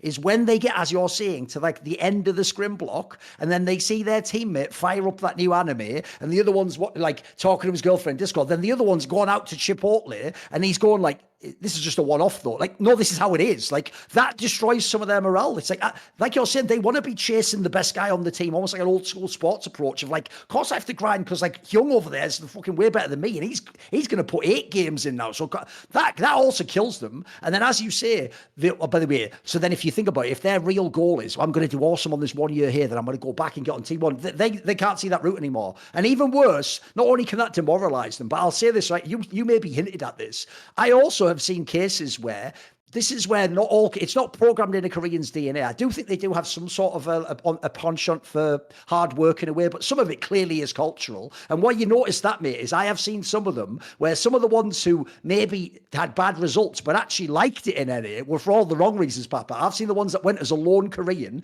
It's almost like the bad kid effect. Then they become the delinquent who's not even playing the game, and it's just like, lol, we just turn up to LCS and just play what we want and get all this money. This is brilliant. That's even worse in the end. Essentially what we're getting is you don't get the player you thought you were getting. That ends up being fool's gold in a way. Like, you're essentially recruiting, as you say, for like soft skill things you couldn't know that would actually, in this case for you, they're primary qualities as opposed to tertiary afterthoughts. Because remember, again, in Korea, if the guy doesn't have that, we can just try again, can't we? We can just keep reaching in the grab bag. The player has to be good, right? Like, you're first scouting for, like, is this guy got good hands? But the personality thing, like, especially with domestic players, you like do a couple of reference checks, even if they're a bit sketchy, you know, like in an amateur player, you're like, okay, but in a professional environment, we'll get the most out of them. And you're like, wow, this guy has talent. We have to go with it. I do think that the personality stuff is really important for the import players who just came up under an entirely different system. And it's given me a lot of reframing on this idea of, like, you know, the meme of like, this import's good, but he hasn't like been Americanized yet, or like America hasn't gotten to him. I do think that is more the case of like, this person hasn't had enough challenges, you know, like whether it's scrim losses or stage losses, that they don't have a solution for because they're applying their inappropriate solutions from Korea to North America.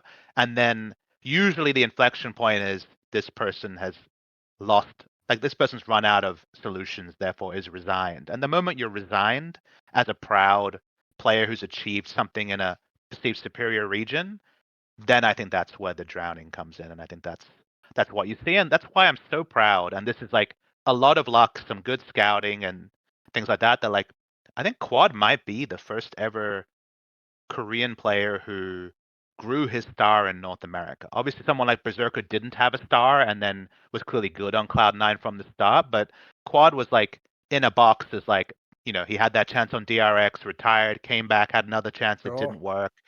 You know, he was the discarded toy, I guess, to give the like Woody example from Toy Story. And then I think credibly, like, if you like unemotionally look at it, like he's better than multiple starting LCK mid laners Of course, yeah. in 2025, which that would not have happened if he hadn't taken a big risk to come to North America with no guarantees, starting at NACL as the only on-site player, and then had a lot to work on himself. Like, that's something I'm very, very proud of, is like, I think you need, like, we had a lot of kind of reps, you know, and experience between myself and Andrew and like the people on FlyQuest around how to set this guy up for success. And it actually came together in a way that I think would have been tricky without so much kind of like experience around it. So I don't know how many times that will happen in history, but it is something that I'm very, very proud of for him, you know, and we're lucky to have him coming into next year. So just wanted to share that because imports, like in general, is always going to be a topic if you're an Australian or North American team or whatever it is, right? Like, I'm not a European in a European game. I'm not a North American in a North American game. I'm a transplant myself, so I can definitely. I'm always like able to understand like the pressure of a visa renewal potentially coming in or getting denied, or fixed contracts, or having to go home with nothing to show. That's why like I always empathize with Closer and FBI on the 100 Thieves roster that did so well. Is like, this is like everything for them. They have nothing to go home for. If they don't make it in North America, there's nothing there for them, you know, in the Turkish and Australian scenes. Like, that desperation is something that I feel and something that I empathize with a lot. So finding ways to like challenge those people and then set them up for success is something I find a lot of pleasure in. So I can perspective take really easy on that.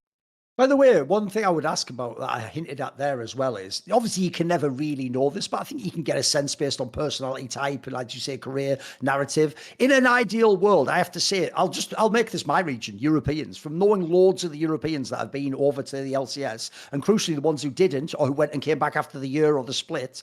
I think at this point in time, if you are a European, look, I was already telling people at the end of the time where you could still get the bag, don't do it just for the bag. I know all the guys that did it only for the bag, and even like mainly some of them have no success, or they get one split and then they get disillusioned and it goes badly. Because I always tell them, you're thinking like, yeah, but it's this many millions. I always tell them, you can't pull up your bank app on Summer Split week 3 when you're losing the games and see the numbers and suddenly that make everything awesome. The number won't mean anything in that moment. It'll just be a bad situation, and you're not going to spend that money till the off season anyway. It doesn't actually do what a fan thinks millions would do. It doesn't motivate like that. So I actually think it would be the number one quality, I would say, for a European is it's like the Inspired and the Whippos of the world. It's the one where, by the way, you probably, if you do well, will get the offer back from LEC, but you want the guy who, if it all goes well, is just going to live in LCS. America is going to be his future region, and he is willing to embrace that. He's going to be like, by the way, Jensen's another example. Jensen's just, it's all Froggen. These people were never coming back, guys. They just decided, I'm going this route, and this is I'm committed to it in a way. I think that's a very positive quality to have. I mean, LA is what it is. If you want to ascribe the negatives to it, I know someone like, Monty felt burned by it multiple times. I have my moments. Like there's cost to it, but obviously the weather is strong, the food is great, and it's got a lot of these people, life and girlfriends. It's got a lot of good upsides to it. And remember, we're comparing LA to non-Germans living in Germany usually, right? Yes. It's Europeans living in Germany. Yes. I don't think many. Like Abadaga is like a different one where he's like a German who came from the LEC to the LCS. Usually it's like I come to Germany and I like it or don't like it, but this is where I'm at, and it's like nominally in the same, it's in Europe rather than like my home country, but my home country is different or better or however they feel. Like some people just resonate with LA, like Smithy, Inspired, Whippo are people who are like very well known. Like I like LA for LA people, and like of course we can like read some things into that, but in general they just enjoy being here. Like Whippo had offers, as I'm sure Peter talked about in his thing about going back to Europe, and even in the year where he wasn't playing, a bunch of times. Yeah, he just wants to be in North America. And I think the only kind of like counterpoint against like a narrative that supports me is like, I don't resent any of the people that came for the bag and got the bag, because now we're in a world where the bags are gone, like, and like when you retire fulfilled with no money, is that better than retiring unfulfilled with lots of money? Who the fuck am I to say, right? Like everybody lives their life differently. Like yes. I value fulfillment over everything, but I don't get to decide what everybody else values. You know what I mean? So that's the only other side there is like, if they're in North America right now as a European player, I really hope they're here to prove someone wrong, because the bag is not there. And if they're resigned to be in North America, like that's the part where like, if they're like, I don't really want to go to North America, but it's my only option, like then it comes, sadly, that's the same as I'm getting lots of money to come to North America, except there's no money. And that's like doubly depressing, I guess, Sure. Yeah, the thing is, Monty, if we actually went back in time, the way that you make NA great isn't like sign the right player before they join the top Korean team. It's actually some Bene Gesserit shit where we have to just get them the right girlfriend and friends when they arrive. And then that is how we get them on the hook and get them to stay in the region. The entrapment. Yes, exactly. That's the angle. I'd put it another way. I'd just say matchmaking, creating a beautiful future and relationships, enriching friendships and, life experiences that are really valuable that maybe you can't get in drizzled, dirty fucking Berlin, or pick other countries that you're actually not allowed to insult, but you'll have to get on Germans all the time. So it's all good. That's my birthright as a British. I do want to talk about some of the other esports that you guys are invested in, because first off, I'd like to believe that our audience gives a shit at least about hearing context in other esports, even if they don't follow them. If not, timestamp it and fuck them. By the way, technically, this isn't like some big shock. It was only just that reaching out. Technically, both people in this call, I have played a role in getting them to sign at each time the best Australian CS team. Exactly. Look, for good or for ill in certain cases, you take your chances, Pepper. Sometimes it works, sometimes it doesn't, Look, I now watch your CS content and hear you refer to that multiple times. You're like, just so you guys know, I'm really important. Blah, blah, blah, blah, blah. Yeah, I hear it all the time, Duncan. Great. Love it. The reason why, to be fair, I usually do reference it is because obviously my persona is I'm supposed to hate FlyQuest and think they're all shit. I secretly do, but, well, don't I said secret. I publicly do. But I also do know behind the scenes how to extract that. And like in your case, it was obviously a mega angle to pick them up. Because you have to tailor it to the person. I do, before we get to the Counter-Strike stuff, because I want to talk about the major, and like Papa was tweeting about Donk and everything like that. Oh, actually, I have one more thing. One more thing on League of Legends. You tweeted that you would be very disappointed if North America returned to BO1s because you consider BO3s vital to FlyQuest's international success this year. So, thoughts? Well, that's actually quite an off-meta opinion nowadays. I think a lot of people would disagree in the West. Yeah, look, it was meant to be a provocative tweet. I think the thing that's lost in there is like the other side is that when we were told like, do you want best of ones or best of threes in summer season? That was like kind of like a discussion point Mark kind of like put out in DMs or chats with everybody. I actually, when it was like, do you want single round robin best of three or double round robin best of one? Obviously, my answer is like I hate both of these. Like I don't like either of those formats, and then they both suck. I'm a best of two enjoyer, but that's because I don't care about playoffs, and I'm an EPL fan. So like I'm definitely not their target demographic. It turns out in America, but so I hated both formats, and actually like at that vision line from like FlyQuest CGO president perspective, I actually prefer double round robin best of one because there isn't really like when you think about what League of Legends is as a commodity to FlyQuest, it's like a thing that we do that people care about that we get to cover and talk to our fans about. And so only being able to do that once a week with one best of three a week and otherwise be like, look at this cool moment that happened in someone else's game. Being able to cover it twice a week is like objectively more impressions and things like that. Now, from the competitor mindset, or when I was asked to perspective take my players, I'm like, for sure they're gonna prefer best of three, but like I have to like look at this from a business lens because that's what I'm hired to do. Is like the complicated spot I was in. So then you might think, okay, is this tweet like misleading or, like, is this like a results orientated thing? I would say the latter is true, but I will say that for us, we needed best of threes. Like we played the most games in summer regular season because we had a lot of 2-1 series. Like we ran it down in game one or game two, but won, on balance against everybody except TL and C9 who were above us. We also were integrating a new player, a Korean player who played in challenges before. We were integrating a new coach to work with our bot lane that needed time. We needed reps. So us playing more games disproportionately helped us compared to other teams because we needed that time. So that's what I'm saying there is like if it was a best of one single round robin season, then I think we would have been a worse team at the end. So selfishly, I want more games. Obviously, I know the players also want more games. So best of threes is always going to be preferable there. And from a viewer perspective or caster perspective, best of ones suck ass and best of threes are what you want. So that's why it's like a tricky thing. But for us in particular, we needed that because we were a team that was getting better every time we played and scrimmed. I've also been on teams that weren't getting better every time they played and scrimmed, and thus less games probably would have been better, if you know what I mean. So that's a very self-directed point there is that for me, selfishly, I needed best of threes, and I know my team wouldn't have been going 5 games against Gen G without them. And then separately, I just think best of three is better. So that's like my overall treatise on it. I hate the fact that we're resigned to, a certain amount of studio days, fit a format into that. Honestly, I'd take half the round robin. Why can't we play best of threes where one round robin is played online and the other one's played in the studio? Like, I'm down for any fucking thing to play more games. I don't even need it to all be on stage. I don't know if that affects like sponsorships and what product is promised, et cetera, et cetera. Like, I can't speak to all those things, but like, I wish we played more than we do. We just don't. I mean, technically, they would have been promised the on stage hours, so anything else would have been a bonus. So I can't imagine the sponsors are going to give a shit. You know what I mean? But there's also like the idea of like if the LCS stream is running a stream of a professional game and one of it's like online with jammy cameras and the other one's like an in-person experience, you're like setting people up with wrong expectations, blah blah blah. Like I get the reason not to do it. I wish we did it anyway, but here we are. I mean, frankly, sponsors are already accustomed to that from COVID too. So it's like, I think it's kind of whatever at this point in time. I think now, if anything, it's much more easy to make that sell because it's like, hey, look at what we did during COVID. It was fine, guys. It was fine. So anyway, I was just curious your take on that now.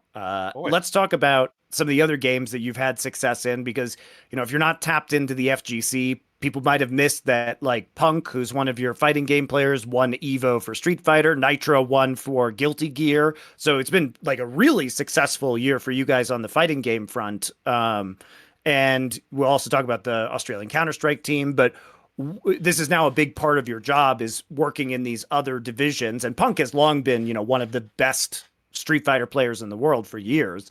But what was your philosophy for going after players that are not, League of Legends, which is where your kind of original wheelhouse comes from? Yeah, I mean, at the end of the day, in the role I'm in, expanding the purview of FlyQuest beyond, at the time, a League of Legends LCS team, an Academy team, and JMook, a Smash player, was like, we need to add and diligence more titles. So I'm always looking at what games to get into and finding out if there's avenues to it. Some games are easier to get into than others based on franchising agreements and things like that. Like a Counter-Strike pickup made more sense in a world where we're moving towards an open ecosystem than previously, where there were like ESL and Blast franchising TOs that would have like affected kind of some of the opportunities we would have to activate. I think with the FGC, it's just a cool space, like Evo when you're there is the antithesis of like the LCS or Worlds, like a space where everyone can come and participate versus a space where, if you're a North American player, you're like, wait, how can I play in the LCS? And there's like a million things that have to happen between where you are and where you want to get to. Now, there's obviously challenges around broadcasting and things like that when it's an open bracket too. But I think the fighting game space is interesting. Obviously, we know 2XKO is coming in the future, which is a Riot title, and we looked at titles that were predictive of that. So outside of Punk, we have a lot of anime fighter players who potentially can be big in that game, and we'll see if that can take off as a big esport as well. But yeah, Punk's story is super interesting. In 2017, he was runner-up in the Evo final that actually hadn't been a North American player who had won the mainline Street Fighter title. Obviously, that evolved from like, third strike to 4 to 5 to 6 now over time, and Punk's the first to do it in a very, very long time. It's a very different world, a lot more shit talking. Like, he's a very public persona. Like, he can be salty when he loses and things like that, but he's a real showman. But shooting the game, super hard worker, and him actually winning, like, there's like some really great footage that we like retweeted at the time of like the crowd of people in the like auditorium like partying as he walked through. Like, he's someone that everyone knows, like he's like very much like a Mount Rushmore Street Fighter player. So like to actually be there for him to win was a super emotional moment, and to pick up 2 titles in one day, like with Nitro winning as well. That happens very rarely. Probably the only other time, I guess, maybe Sonic Fox was on EG when he won 2 Evos in one year. I think he won Mortal Kombat and another game in the same year. But Yeah. big shout out to them. And the role of FlyQuest in a fighting game player's career is different. Obviously, not a team esport. We have 5 players across multiple titles. Some of them have since become training partners. Otherwise, it's kind of like more like a clan vibe, of people to check in with rather than like we spend a lot of time together. But big shout out to them. We provide what we can provide, and it's great to see them succeed. The fighting game space is a fun one, and it's one that sponsors are always interested in, because the Chipotle, every time Chipotle was mentioned during Evo finals in 2023 or 2024, the whole crowd was cheering, and you just know the Chipotle rep was like sitting in the box being like, I'm the fucking smartest guy ever. Like, 'cause theoretically, like what they got out of selling the Chipotle partnership to Evo, and what the like chairman seeing that ad, like that's probably like the biggest delta of any sponsorship deal they did that year. And I think the grassroots community of the FGC has so much potential, both in terms of inclusion and also what you can add to partners and things like that. But there's still a lot to work out in terms of formats, in terms of instead of creating a product that's like consumable by the most fans. I think that's solving for participation over everything else, and it remains to be seen whether the other formats that make more sense, the more exclusionary formats like the LCS, can find a happy medium with FGC in the future. I think a lot of people are skeptical on that, which is fair enough. So let's talk CS, because this was the first major that your Australian team has been at. Obviously, like, I know the strategy of pick up the Australian team well, as Thorin referred to earlier, which is you get to qualify through the APAC region, which makes it significantly easier. Also, there's a big bonus to having, I mean, you're Australian, so there's a connection for you there, but also just the Australian fan loyalty is very high to the team, so it makes it easier in many ways to find angles for potential sponsorship with companies who are based in Australia. So because you earn what is exclusivity over that market effectively. So I do think it's an interesting play. It's just hard to field highly competitive rosters out of that region. Well, there is the one angle though. It just has never ever been activated, which except when NAF went there years and years ago. Which is I did always point out. In theory, they speak fucking English, so you can also, in theory, put like American players on there. Now get Elige, which to be fair, Ethan probably went the other way because JKS plays on Team Liquid instead of in Australia. But that is an underrated aspect. That is an extra. They're not literally Mongolians where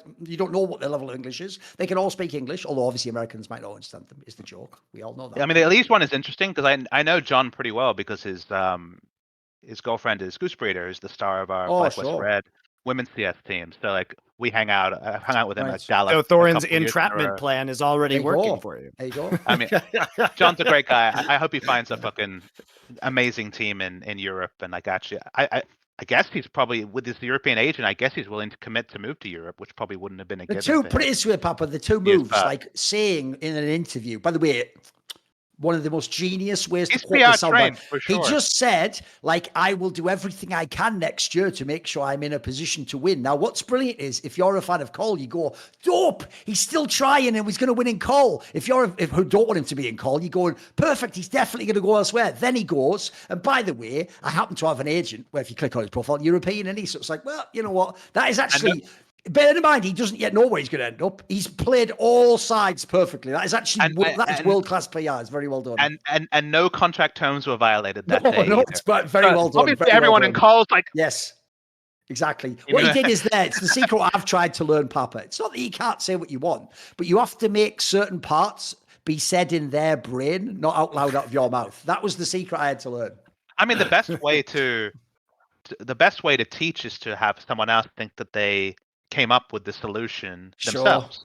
That's always the way. You want to lay it out, and then when they do the last bit, they own it, and then you walk away being like, that was me. You know what I mean? So I think Elige has nailed that when it comes to like he's on everyone's lips and he's out there. Not for us, sadly, but that's I wish him the best of luck. I think the Australian project's super interesting. I think it's a rare one. Very rarely will I be able to have like the like nepotism nationalist heart alongside the business case. It's very hard to do both.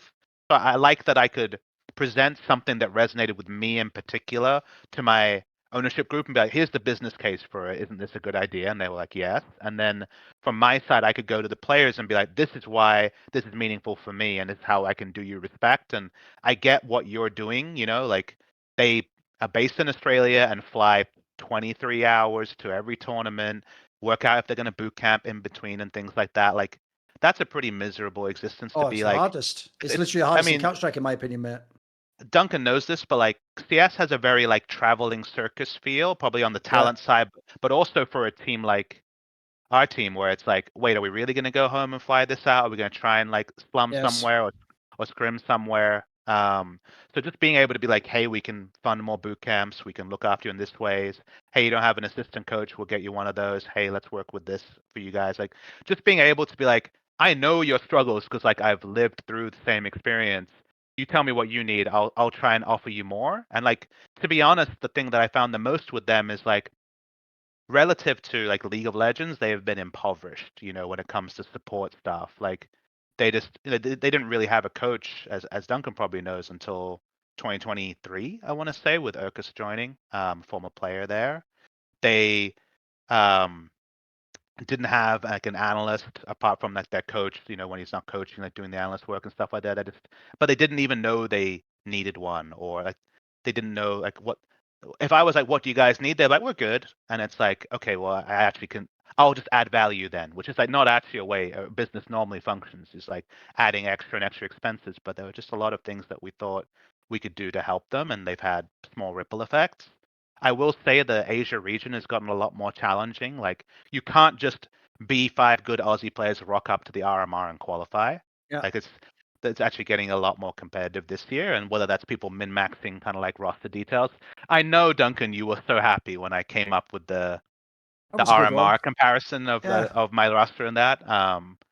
But like we're trying to be an Australian product. That doesn't necessarily mean we'll always be a 5-man Australian roster, but it means that like I'm not gonna do the like weird CS bullshit, like 2 players from the region, 2 imports from the best region, and 1 neutral waters import. Like that will never happen. Like I think an import should only be on our team if it's covering for like a a player-based kind of like shortcoming or something like that if we were ever to do one.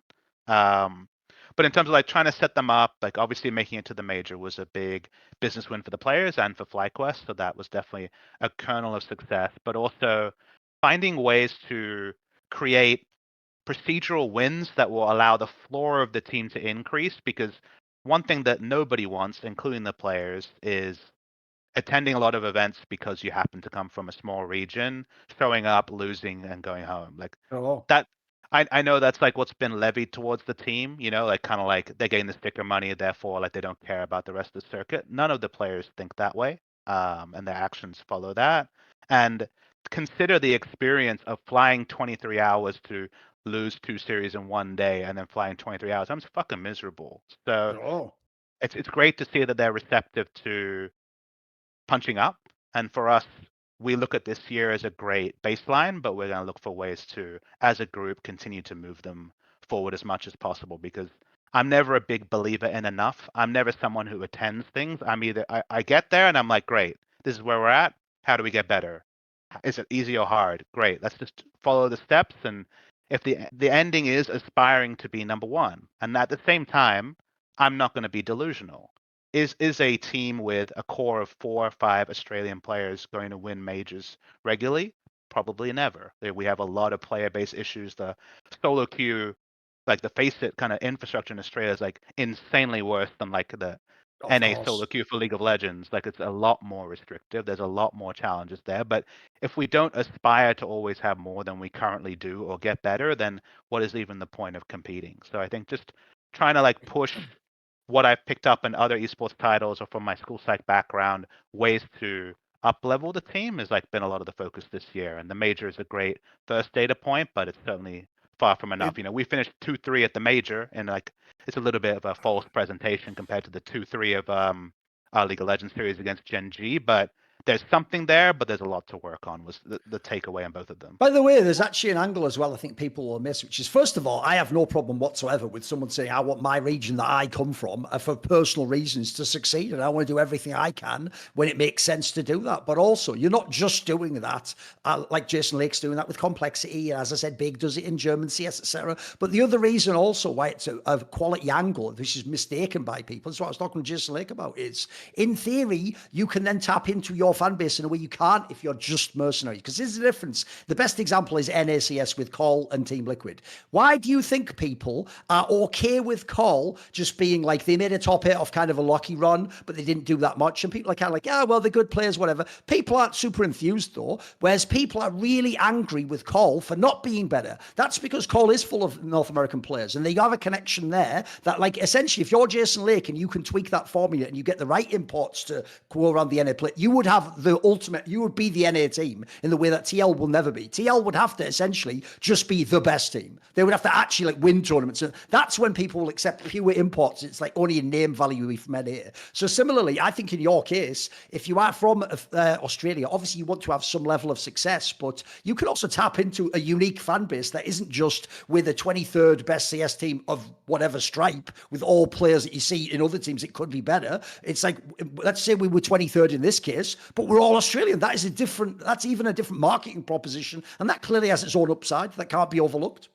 No, and I agree. And I think Complexity is hurt by the fact that Team Liquid obviously were I a agree. North American team that was successful 5 years ago Yes. on a global scale, right? They didn't win the major, but they did No, but everything it's set else, an right? expectation. Yes. It set an expectation that it's possible, and North America will always get that hand because obviously North America traditionally has the most money and the most potential Yes. money. Therefore, shouldn't they be the best? Is like a fair Yeah. kind of like and look, North American politics and North American general makes a decision and the rest of the world disseminates it and follows. Is like kind of how it works in terms of the big scale. But I guess the nice thing but challenging thing for me specifically, the nice thing from FlyQuest the business is like when the Australian team goes to Cologne, loses the first 2 matches, maybe wins one map in one of the matches, the fans are like, oh, you guys tried, you know, like, because like there's no Australian team that was based in Australia that went out and found international No, success. no. 100 Thieves slash you know, 100 Thieves when I was there in 2020 obviously was competing, but there were multiple imports on the team. They were based in North America at the time. It was a little bit of a different proposition. but they also weren't winning or dominating an entire year either with that kind of like hybrid Yes. model. So there is a lot more like you guys tried, which is like obviously in one way you're like, okay, we're not letting the fans down, which is what you're talking about with Call is like they're like going into the negative every time they Yes. don't perform because people have what I would say that Jason Lake should never say is like unfair expectations of where they should be competing. Like I don't think they're paying the like super No, no. premium salaries that the If this European was like teams the would NFL and everyone gamble knew the for, right? salaries, the expectations would be very different. I can tell you that much. Yes. But no one, but there's no, but I feel like a participation medal in North America is like the most insulting thing ever. Like they hate Sure. that, but they want to like Yes. always feel like they should be the best. And then in some worlds we can see they can be. I mean, I in think, contrast, you're giving Australia a ticket to the dance to some degree, right? but I also personally, selfishly want us to be the best. Okay. And again, just like with my North American League of Legends team, it's a steps to success thing of like we can't normalize that that's okay. We need to like look at where we are and work out how to be better tomorrow. It's Sure. like the way that I express that hope is like I want us to feel hard done by if we go out in straight sets. I want us to Yeah. aspire to more, and I want to diagnose why that doesn't happen. And if there's certain unavoidable things like well, you chose to be based in Australia with with majority Australian player, this is your ceiling, then like that's when we get there, which we are not there currently, that's where I'll have to reevaluate where things go from there. But for now, at least, I want to push us for more. And even if our fans don't know how good we could be is like kind of my thought. And thus Yeah. I want to like when we're getting the Cole feedback that Cole is getting, I want to earn that feedback. You know, I want to earn like fuck, we should be achieving way more than this, you know? And we're not there yet, and that's clearly where this I'll work give you an needs to be done. angle of hope. Can you believe that? I'm actually going to give an angle of hope to FlyQuest CS right now. And it's not going to be like you could get some players that aren't Australian. Here's the Australian angle is that, you know what? Counter-Strike is the #1 game in esports of a team game, in my opinion, where one individual star player can have the largest possible impact on any given game. It's why, even though it's unfair, you almost can actually expect the Zeus, the Monty, to just get out of the group stage every time. They alone can pretty much do it for you. They can win you that third map, etc. Well, here's all you would need, unironically, to immediately have FlyQuest in way more contention and make some playoffs. You just need, when the next JKS comes along, it only has to be one player, you just get him instead of him being elsewhere or not discovered. If that happens, and it's going to happen sooner or later, we're not talking, again, I didn't say simple. So JKS, like a above average player with bordering on star potential. If that sort of player comes along and you can have him, JKS understandably is at the end of his career now, like Elige. We're not going to tell him go back there at this point in his career. We want him to be on a top team and compete. But I think if that player comes along, it's not totally implausible and you can get them, then you could absolutely, in a game like CS, build. In a way, in a game like League, you can't. Like in a game like League, you can get trapped as the 1v9 player that can't win, I think. I think CS is much more open in that regard. I think geolocation helps us in that way just because the discoverability of an English language player is like global, right? Just because they can be aspired to different levels of roster. But the Australian esports scene and how far it is and how expensive it is to move, like we're obviously going to have a huge first mover Yeah, advantage. And it's not lost absolutely. on me that we are by far the most globally relevant Australian esports team. There isn't a lot of other examples. Some of small games have Australian players in top teams, but we get to be like, when FlyQuest does well, we should be like, you know, the esports industry in Australia takes notice. And I think that is And it's a very aspirational to be on FlyQuest if you're Australian. Yes. correct. And that's what we want to tap into. Yeah. And I actually have some like, we should talk at some point. I have some like Okay. Got some very left. prospects. No, I don't have some prospects, but I have Okay. some very left field ideas to Oh, grow okay.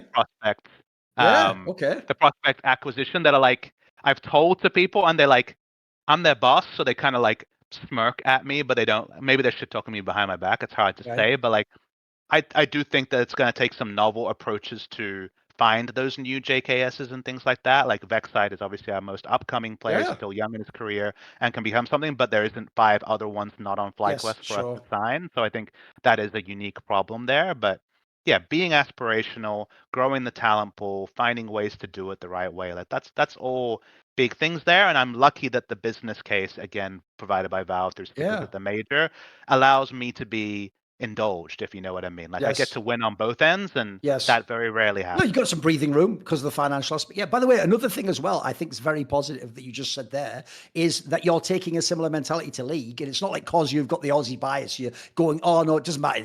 Just to be there is good enough. Because actually, one thing I would criticize the Australian scene for is themselves just holding on to legacy names, sometimes just for the sake of it. Because yes, that was the top prospect 6 years ago. That was a top player 5 years ago. Sometimes that's another problem you can have. By the way, I think it happens in League too in the minor regions. Sometimes you just hold on to that one great player and he's far from great anymore. Whereas actually, maybe that slot would have been the next good player who was coming through, but he's blocked because everyone's decided he can't remove a name. Yeah, I look at it as like, we do have some advantages with talent pool if we can find those talent to draw from being Australian. Obviously, the Mongols have an unbelievable advantage in Mongolia, right? Like that's the only place you could possibly go. Given that we are an English language country, we're probably one of the few English language teams that have that, Yes. like big clan for German players, but even then German players speak English and go other places. I mean, For the us, joke is the UK does not have it. If you get a Smooya, they're just going to go to another team. They're not going to stay in the UK team. Yeah, of course. yeah, so a lot of this year has been listening to your CS content and like trying to understand CS because I can't be a gameplay expert in CS. I'm way too far behind. So I understand the industry of it now. Sure. I'm starting to more and more familiarize myself with it, but the best I'm ever going to be is to ask questions of people with good eyes. In League, I can have an eye test, but I don't have an eye test in CS, except that's a lot of headshots. Oh, here's one thing you can confirm, though. One thing you can now confirm, Papa, is they don't even know I'm holding back my true power level in League of Legends. I'm aware I'm not the expert. You should see in CS, guys, where unironically, I've watched every great player, sometimes over their shoulder at the lands, known them all as friends, and seen every great match and big tournament ever in Counter-Strike. I think I'm the only person who can actually say that, by the way, works in the industry. And so if you think I'm bad in League, I am insufferable in Counter-Strike. Like, I'll just tell like major winners they're wrong to their face and then potentially be right or wrong. We'll see. I mean, you've got the encyclopedic memory that I think helps you. Like, that helps. For me in League, I had when I was like at the tail end of my LCK time in 2019. The LCK had been going 7 years. I had watched every game played of the LCK for 3.5 years, and then cast every game in the next 3.5. So the entire knowledge of the LCK was in my brain. And it's like, casting obviously imprints in a different way too. Right? It's just watching. Yes, of course. Much more meaningful that way. But Absolutely. It's like at that point you're like, wow, like I have the burden of like in English, how many people have a superior command of the LCK? Like arguably nobody is like my thought at the time, and that's why when I couldn't express that in the ways I wanted to through like Riot agreeing to do content and stuff like that, I was so frustrated because I'm like, fuck man, like the last thing I want to do is just keep doing this. I want to grow. I can't do it. Let's go team side. Was like the vibe I felt. So I definitely see on the CS side kind of like that full command you have, and you are unshackled there. And honestly, I think your shows are fun there. Like I'm sad we don't have. I know you do hot take point made in League now. I think that's the movement. I also like your other shows. Like even Snake and Bant is great. So I don't know. Whatever you're doing in CS, continue adapting it. Hot Take Point Made is one of those shows that we just want to copy paste across different esports. Great. I think with the right people, that could work in every game. Mate. It's just if you got to get the sort of the trio right and how they interact, But if you nail it, why don't you do the like good point, bad point, ugly point in other Snake and Banter format? I just never thought to do it in League so far. That was actually Maui's original idea, but it's a good structure, isn't it? Actually, turns out to be quite an interesting way to structure the show. The reason I like it is obviously you have a good network, but you would have the same network in League of Legends. True. Whenever you get like the 4 people you want to talk about League of Legends, usually 3 people, I guess in this case, you don't normally get 3 good points. If you know what I mean. True. You don't get 3. It's usually like, let's talk about what's fucked at the moment. Yes. Like everyone usually comes on with some sort of grievance or, okay, this happened in the industry. Let's get this person to talk about it. So I actually like that you're forced to have a good point. Yeah, it's a bagger, you know what I mean? Yeah. That's why I appreciate it. So I don't know if you're like bored and want to have an 800th show on your schedule, I think you should. I agree that formula could also definitely work. Because the other clever thing is it also incentivizes the guests to have an involvement in a way they wouldn't otherwise, and potentially bring. By the way, it's also just a great way to open them up. They're talking about what they want to talk about, what's on the top of their mind. Yeah. Like Hot Take Point Made is like, and I know you'll not appreciate the comparison, but like, I wish Hotline League was Hot Take Point Made, if you know what I mean. Like, it's like. Those are very, very different things. Obviously, an online call show versus like this, but like that's how I want my community discussion to be framed. Is like three smart people talk about things they like, don't like, and like I think are a bit Yeah. weird, and then everyone can kind of like take it and like dissect it. And obviously, like a call-in show is like a different version of that. But the fact that you like screen the takes are not the same. Like that's the part I enjoy, is that like it flows really, really well. Whereas hot take point made can be like depending on what hot takes you have or how often you record shows. Hotline League, if the questions are bad, which usually they are, it's just like not a great episode regardless of guests. I feel like Snake and Banter somehow is like the A sweet perfect like spot. when I watch Snake and Banter, I know I'm gonna enjoy it. That's like the Okay. thing I can say there. Whereas there's some variability, obviously a lot of Sure. variability in Hotline League. So I'm sorry to group you in the Travis. No, you're a big fan, but you know. No, here's what people don't know. Look, I've never thought his work was excellent. I've never thought it was terrible, though. I'm not one of these people who thinks there's no value and no. I can tell there's a certain type of person would have enjoyed it. And also, what people never really understood was I never personally had any beef with Travis. I never have. I used to hang out with him in the early days of League back home. We used to go to events, etc. I've understood people can just exist in different domains, believe it or not. It's actually On Richard who's occasion. the one. Yeah, it's Richard that has the blood feud with him, you know. Richard's the number one hater. Number one hater. By the way, though, I will say, though, he has actually sort of low-key just given you the secret there of how Hotline League could be way better, Travis, which is maybe don't screen out all the really great takes and calls. Some would say that's, you know, the fire, as it were. Because if you think about it, the best hot takes, that's why I made the show, are the most unhinged ones. It's the ones where, like, you know, like if you don't know, Kassad had one, like literally like maybe a month ago that was like, Donk isn't even a top 5 player. Something mental like that. You know what I mean? Like, but like, you know, if you have to obviously have the environment where you can say that and not even immediately be destroyed, which by the way is also the difference between CS and League, which is in League, that's why the hot take point made League one. It was very difficult to cast essentially. There's loads of people I'd love to have on that show. The difference is they would never opt into joining me on that show because essentially it's like career suicide for people who understand League. So that's why if you notice, I took like Zabatine, who's only bloody going to work in France anyway now, doesn't give a fuck, and he all knows you all flamed the fuck off him for Immortals and Optic anyway. And I have Kira, who's literally just a Scottish guy with a rambunctious attitude from my Discord who never plans to work in esports. So I found the only band of mutant outlaws that you could get in League that would do the show. Because otherwise I would have cast it very differently, as people might be able to imagine if they speculated on who I might have hired. You know what you have done though? Like you've for sure rehabilitated Zabatine's like I think he's dope on that show, but I think it's really good. His image with Western fans is going to be, especially English speaking, is like the Immortals roster and like, you know, kind of like me in 2020 was around Ryoma. Obviously, that one was around Ica. Yes. You know, like yes, some albatrosses like around his neck, definitely. And then from there, he kind of went to the French scene or like was unseen for a long time. So for him to come in, like I think he like explains his points really well. You can tell he's like he's got a great framework of knowledge, and a lot of his like opinions aren't regurgitations of public opinions. It's like he either created them themselves or maybe they're from the French scene and I just have no like visibility into them. But it's like fresh in a way. It's like when we were like choosing casters for the Riot LCK broadcast, I really wanted Mad Life to be one of the English casters, even though his English wasn't like he was probably like, you know, 3.5 out of 10 English at the time. I was like, no, like let's get him tutoring. I'll work with him on his points. And like a 6 out of 10 Mad Life is fucking Mad Life. You know, like it's going to give you a totally different perspective than I can provide as a non-pro player. And we're just going to have like the pro player mindset, you know, my like more like historical context, kind of like analytical style would be dope that way. Is like, I think that Zap provides something special on that show too. So shout out to him. I think he's also way funnier than people realize and way more able to create crazy hot takes. He's actually like unironically one of the most like surprising sort of pickups of the year in many ways. Yeah. There's my Zap glaze.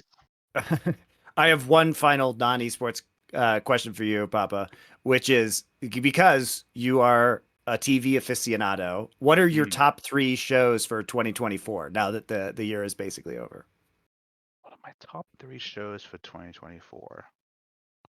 That's a good question. I have to think about this a little bit. Like, what's your genre? Are you watching House of the Dragon, or what are we looking at here? I watched kind of a bit of everything. Like, you watching all the Star Wars ones? Are you doing that? No, Star Wars is garbage, bro. Okay. Andor was pretty good. Season 1. Andor was good. Actually, Skeleton Crew is surprisingly fun. I will say that. But everything else has been very bad.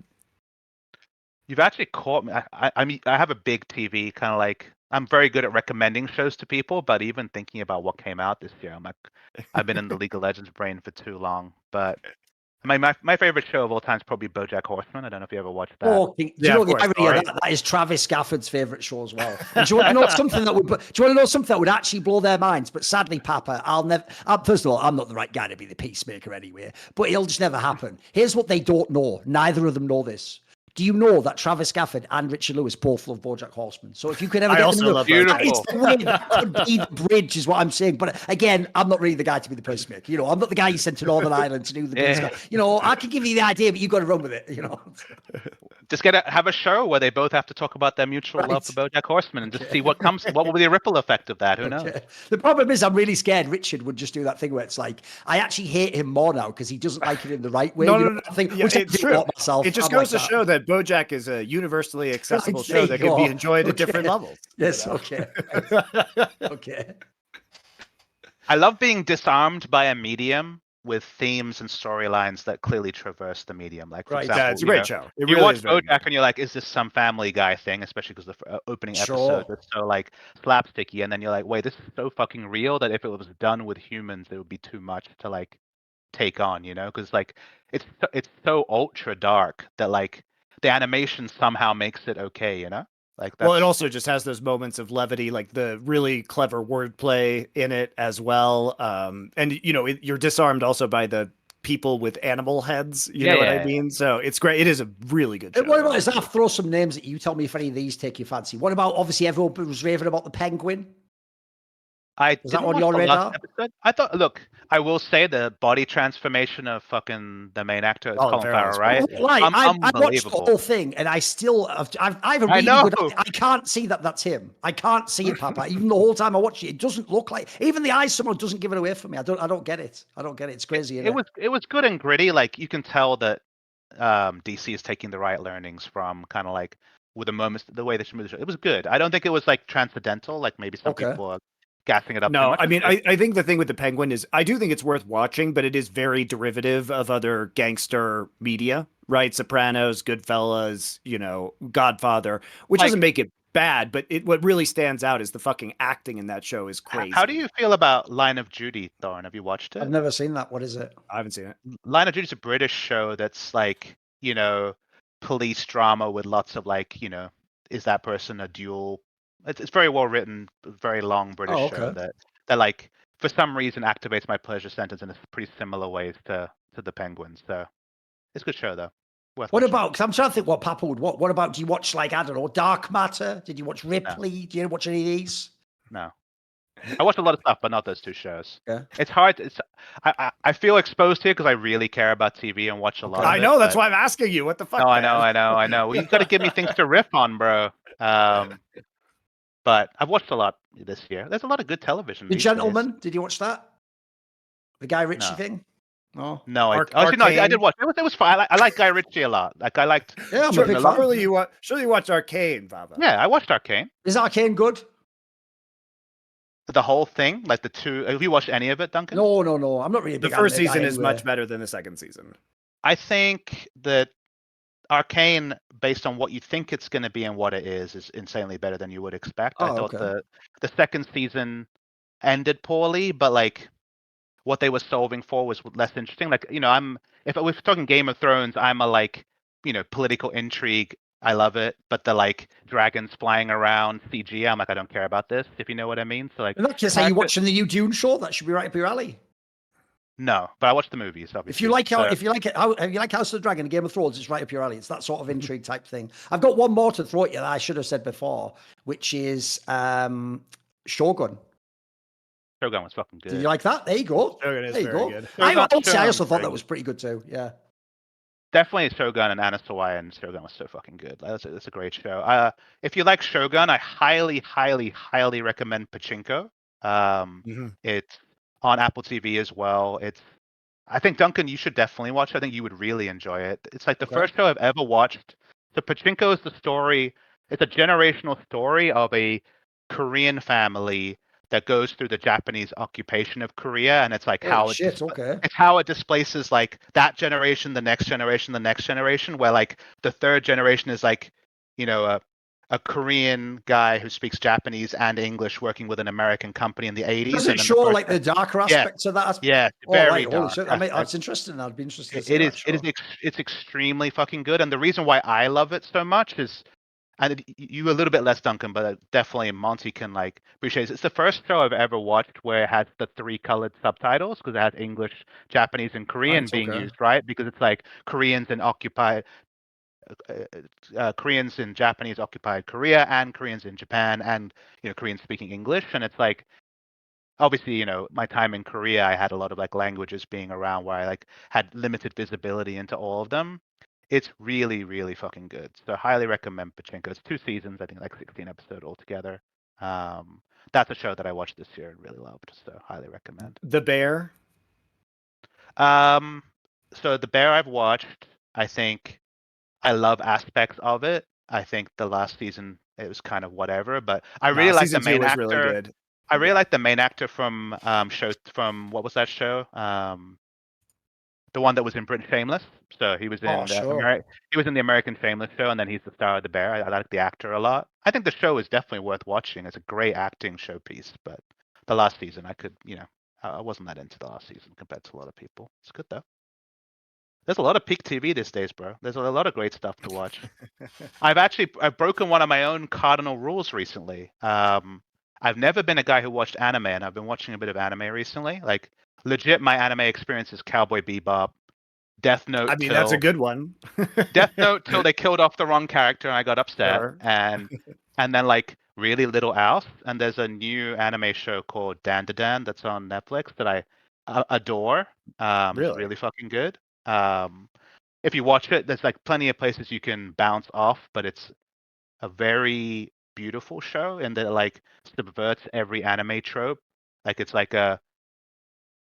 presented as like a shonen show, like a Bleach kind of or One Piece kind of Okay. show, but it's actually much more of a romance. But it is aware of what it is and isn't, and it subverts every shit trope of every romance anime in a perfect way, where like they set up every scenario where you're like, the love interest showed up, this is gonna fuck it, and they like always stick the landing on everything. They never linger on anything, and the relationship is very well done.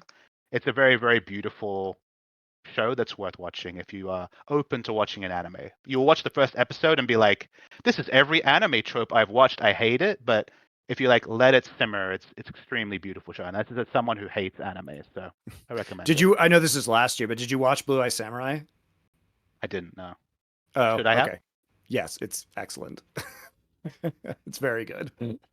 But Better than Arcane. Better than But Arcane. if you ask me shows I love, it's like Band of Brothers, Mad Men, BoJack Horseman, Sopranos. Like it's like kind of peak television, kind of like morally gray main character interacting. Were with you a lots fan of different Deadwood? people. I didn't finish it. I watched season half. It was very good. I mean, definitely Deadwood's Me and really Monty always solid think that's show. like a sleeper people forget about. I have a problem sure. with those sort of shows that like didn't get enough time. Where I'm like, I don't know, did the story fully resolve, or was it clearly like cut off halfway through on that one? Would you say, Monty? It was canceled. It was canceled. I mean, they made the movie afterwards, but I think it was still pretty satisfyingly ended. Yeah. Wasn't like Carnival, which was a very good show that just like ends Sure. on a cliffhanger. Fucking HBO cliffhangers, famous bro. for canceling some of those shows. All right. Well, I think that's it. Thank you for your television recommendations. Always happy to. Okay, so guys, as we discussed at the beginning of the show, next week there will be no show. There will be a show the following week. Although I think we may have something special for you guys for SI fans next week in lieu of a show, so you can check out that instead. So we'll see you in a couple weeks. Thanks, Papa, for coming on and discussing everything with us. It's been fascinating. And we'll see you guys in January.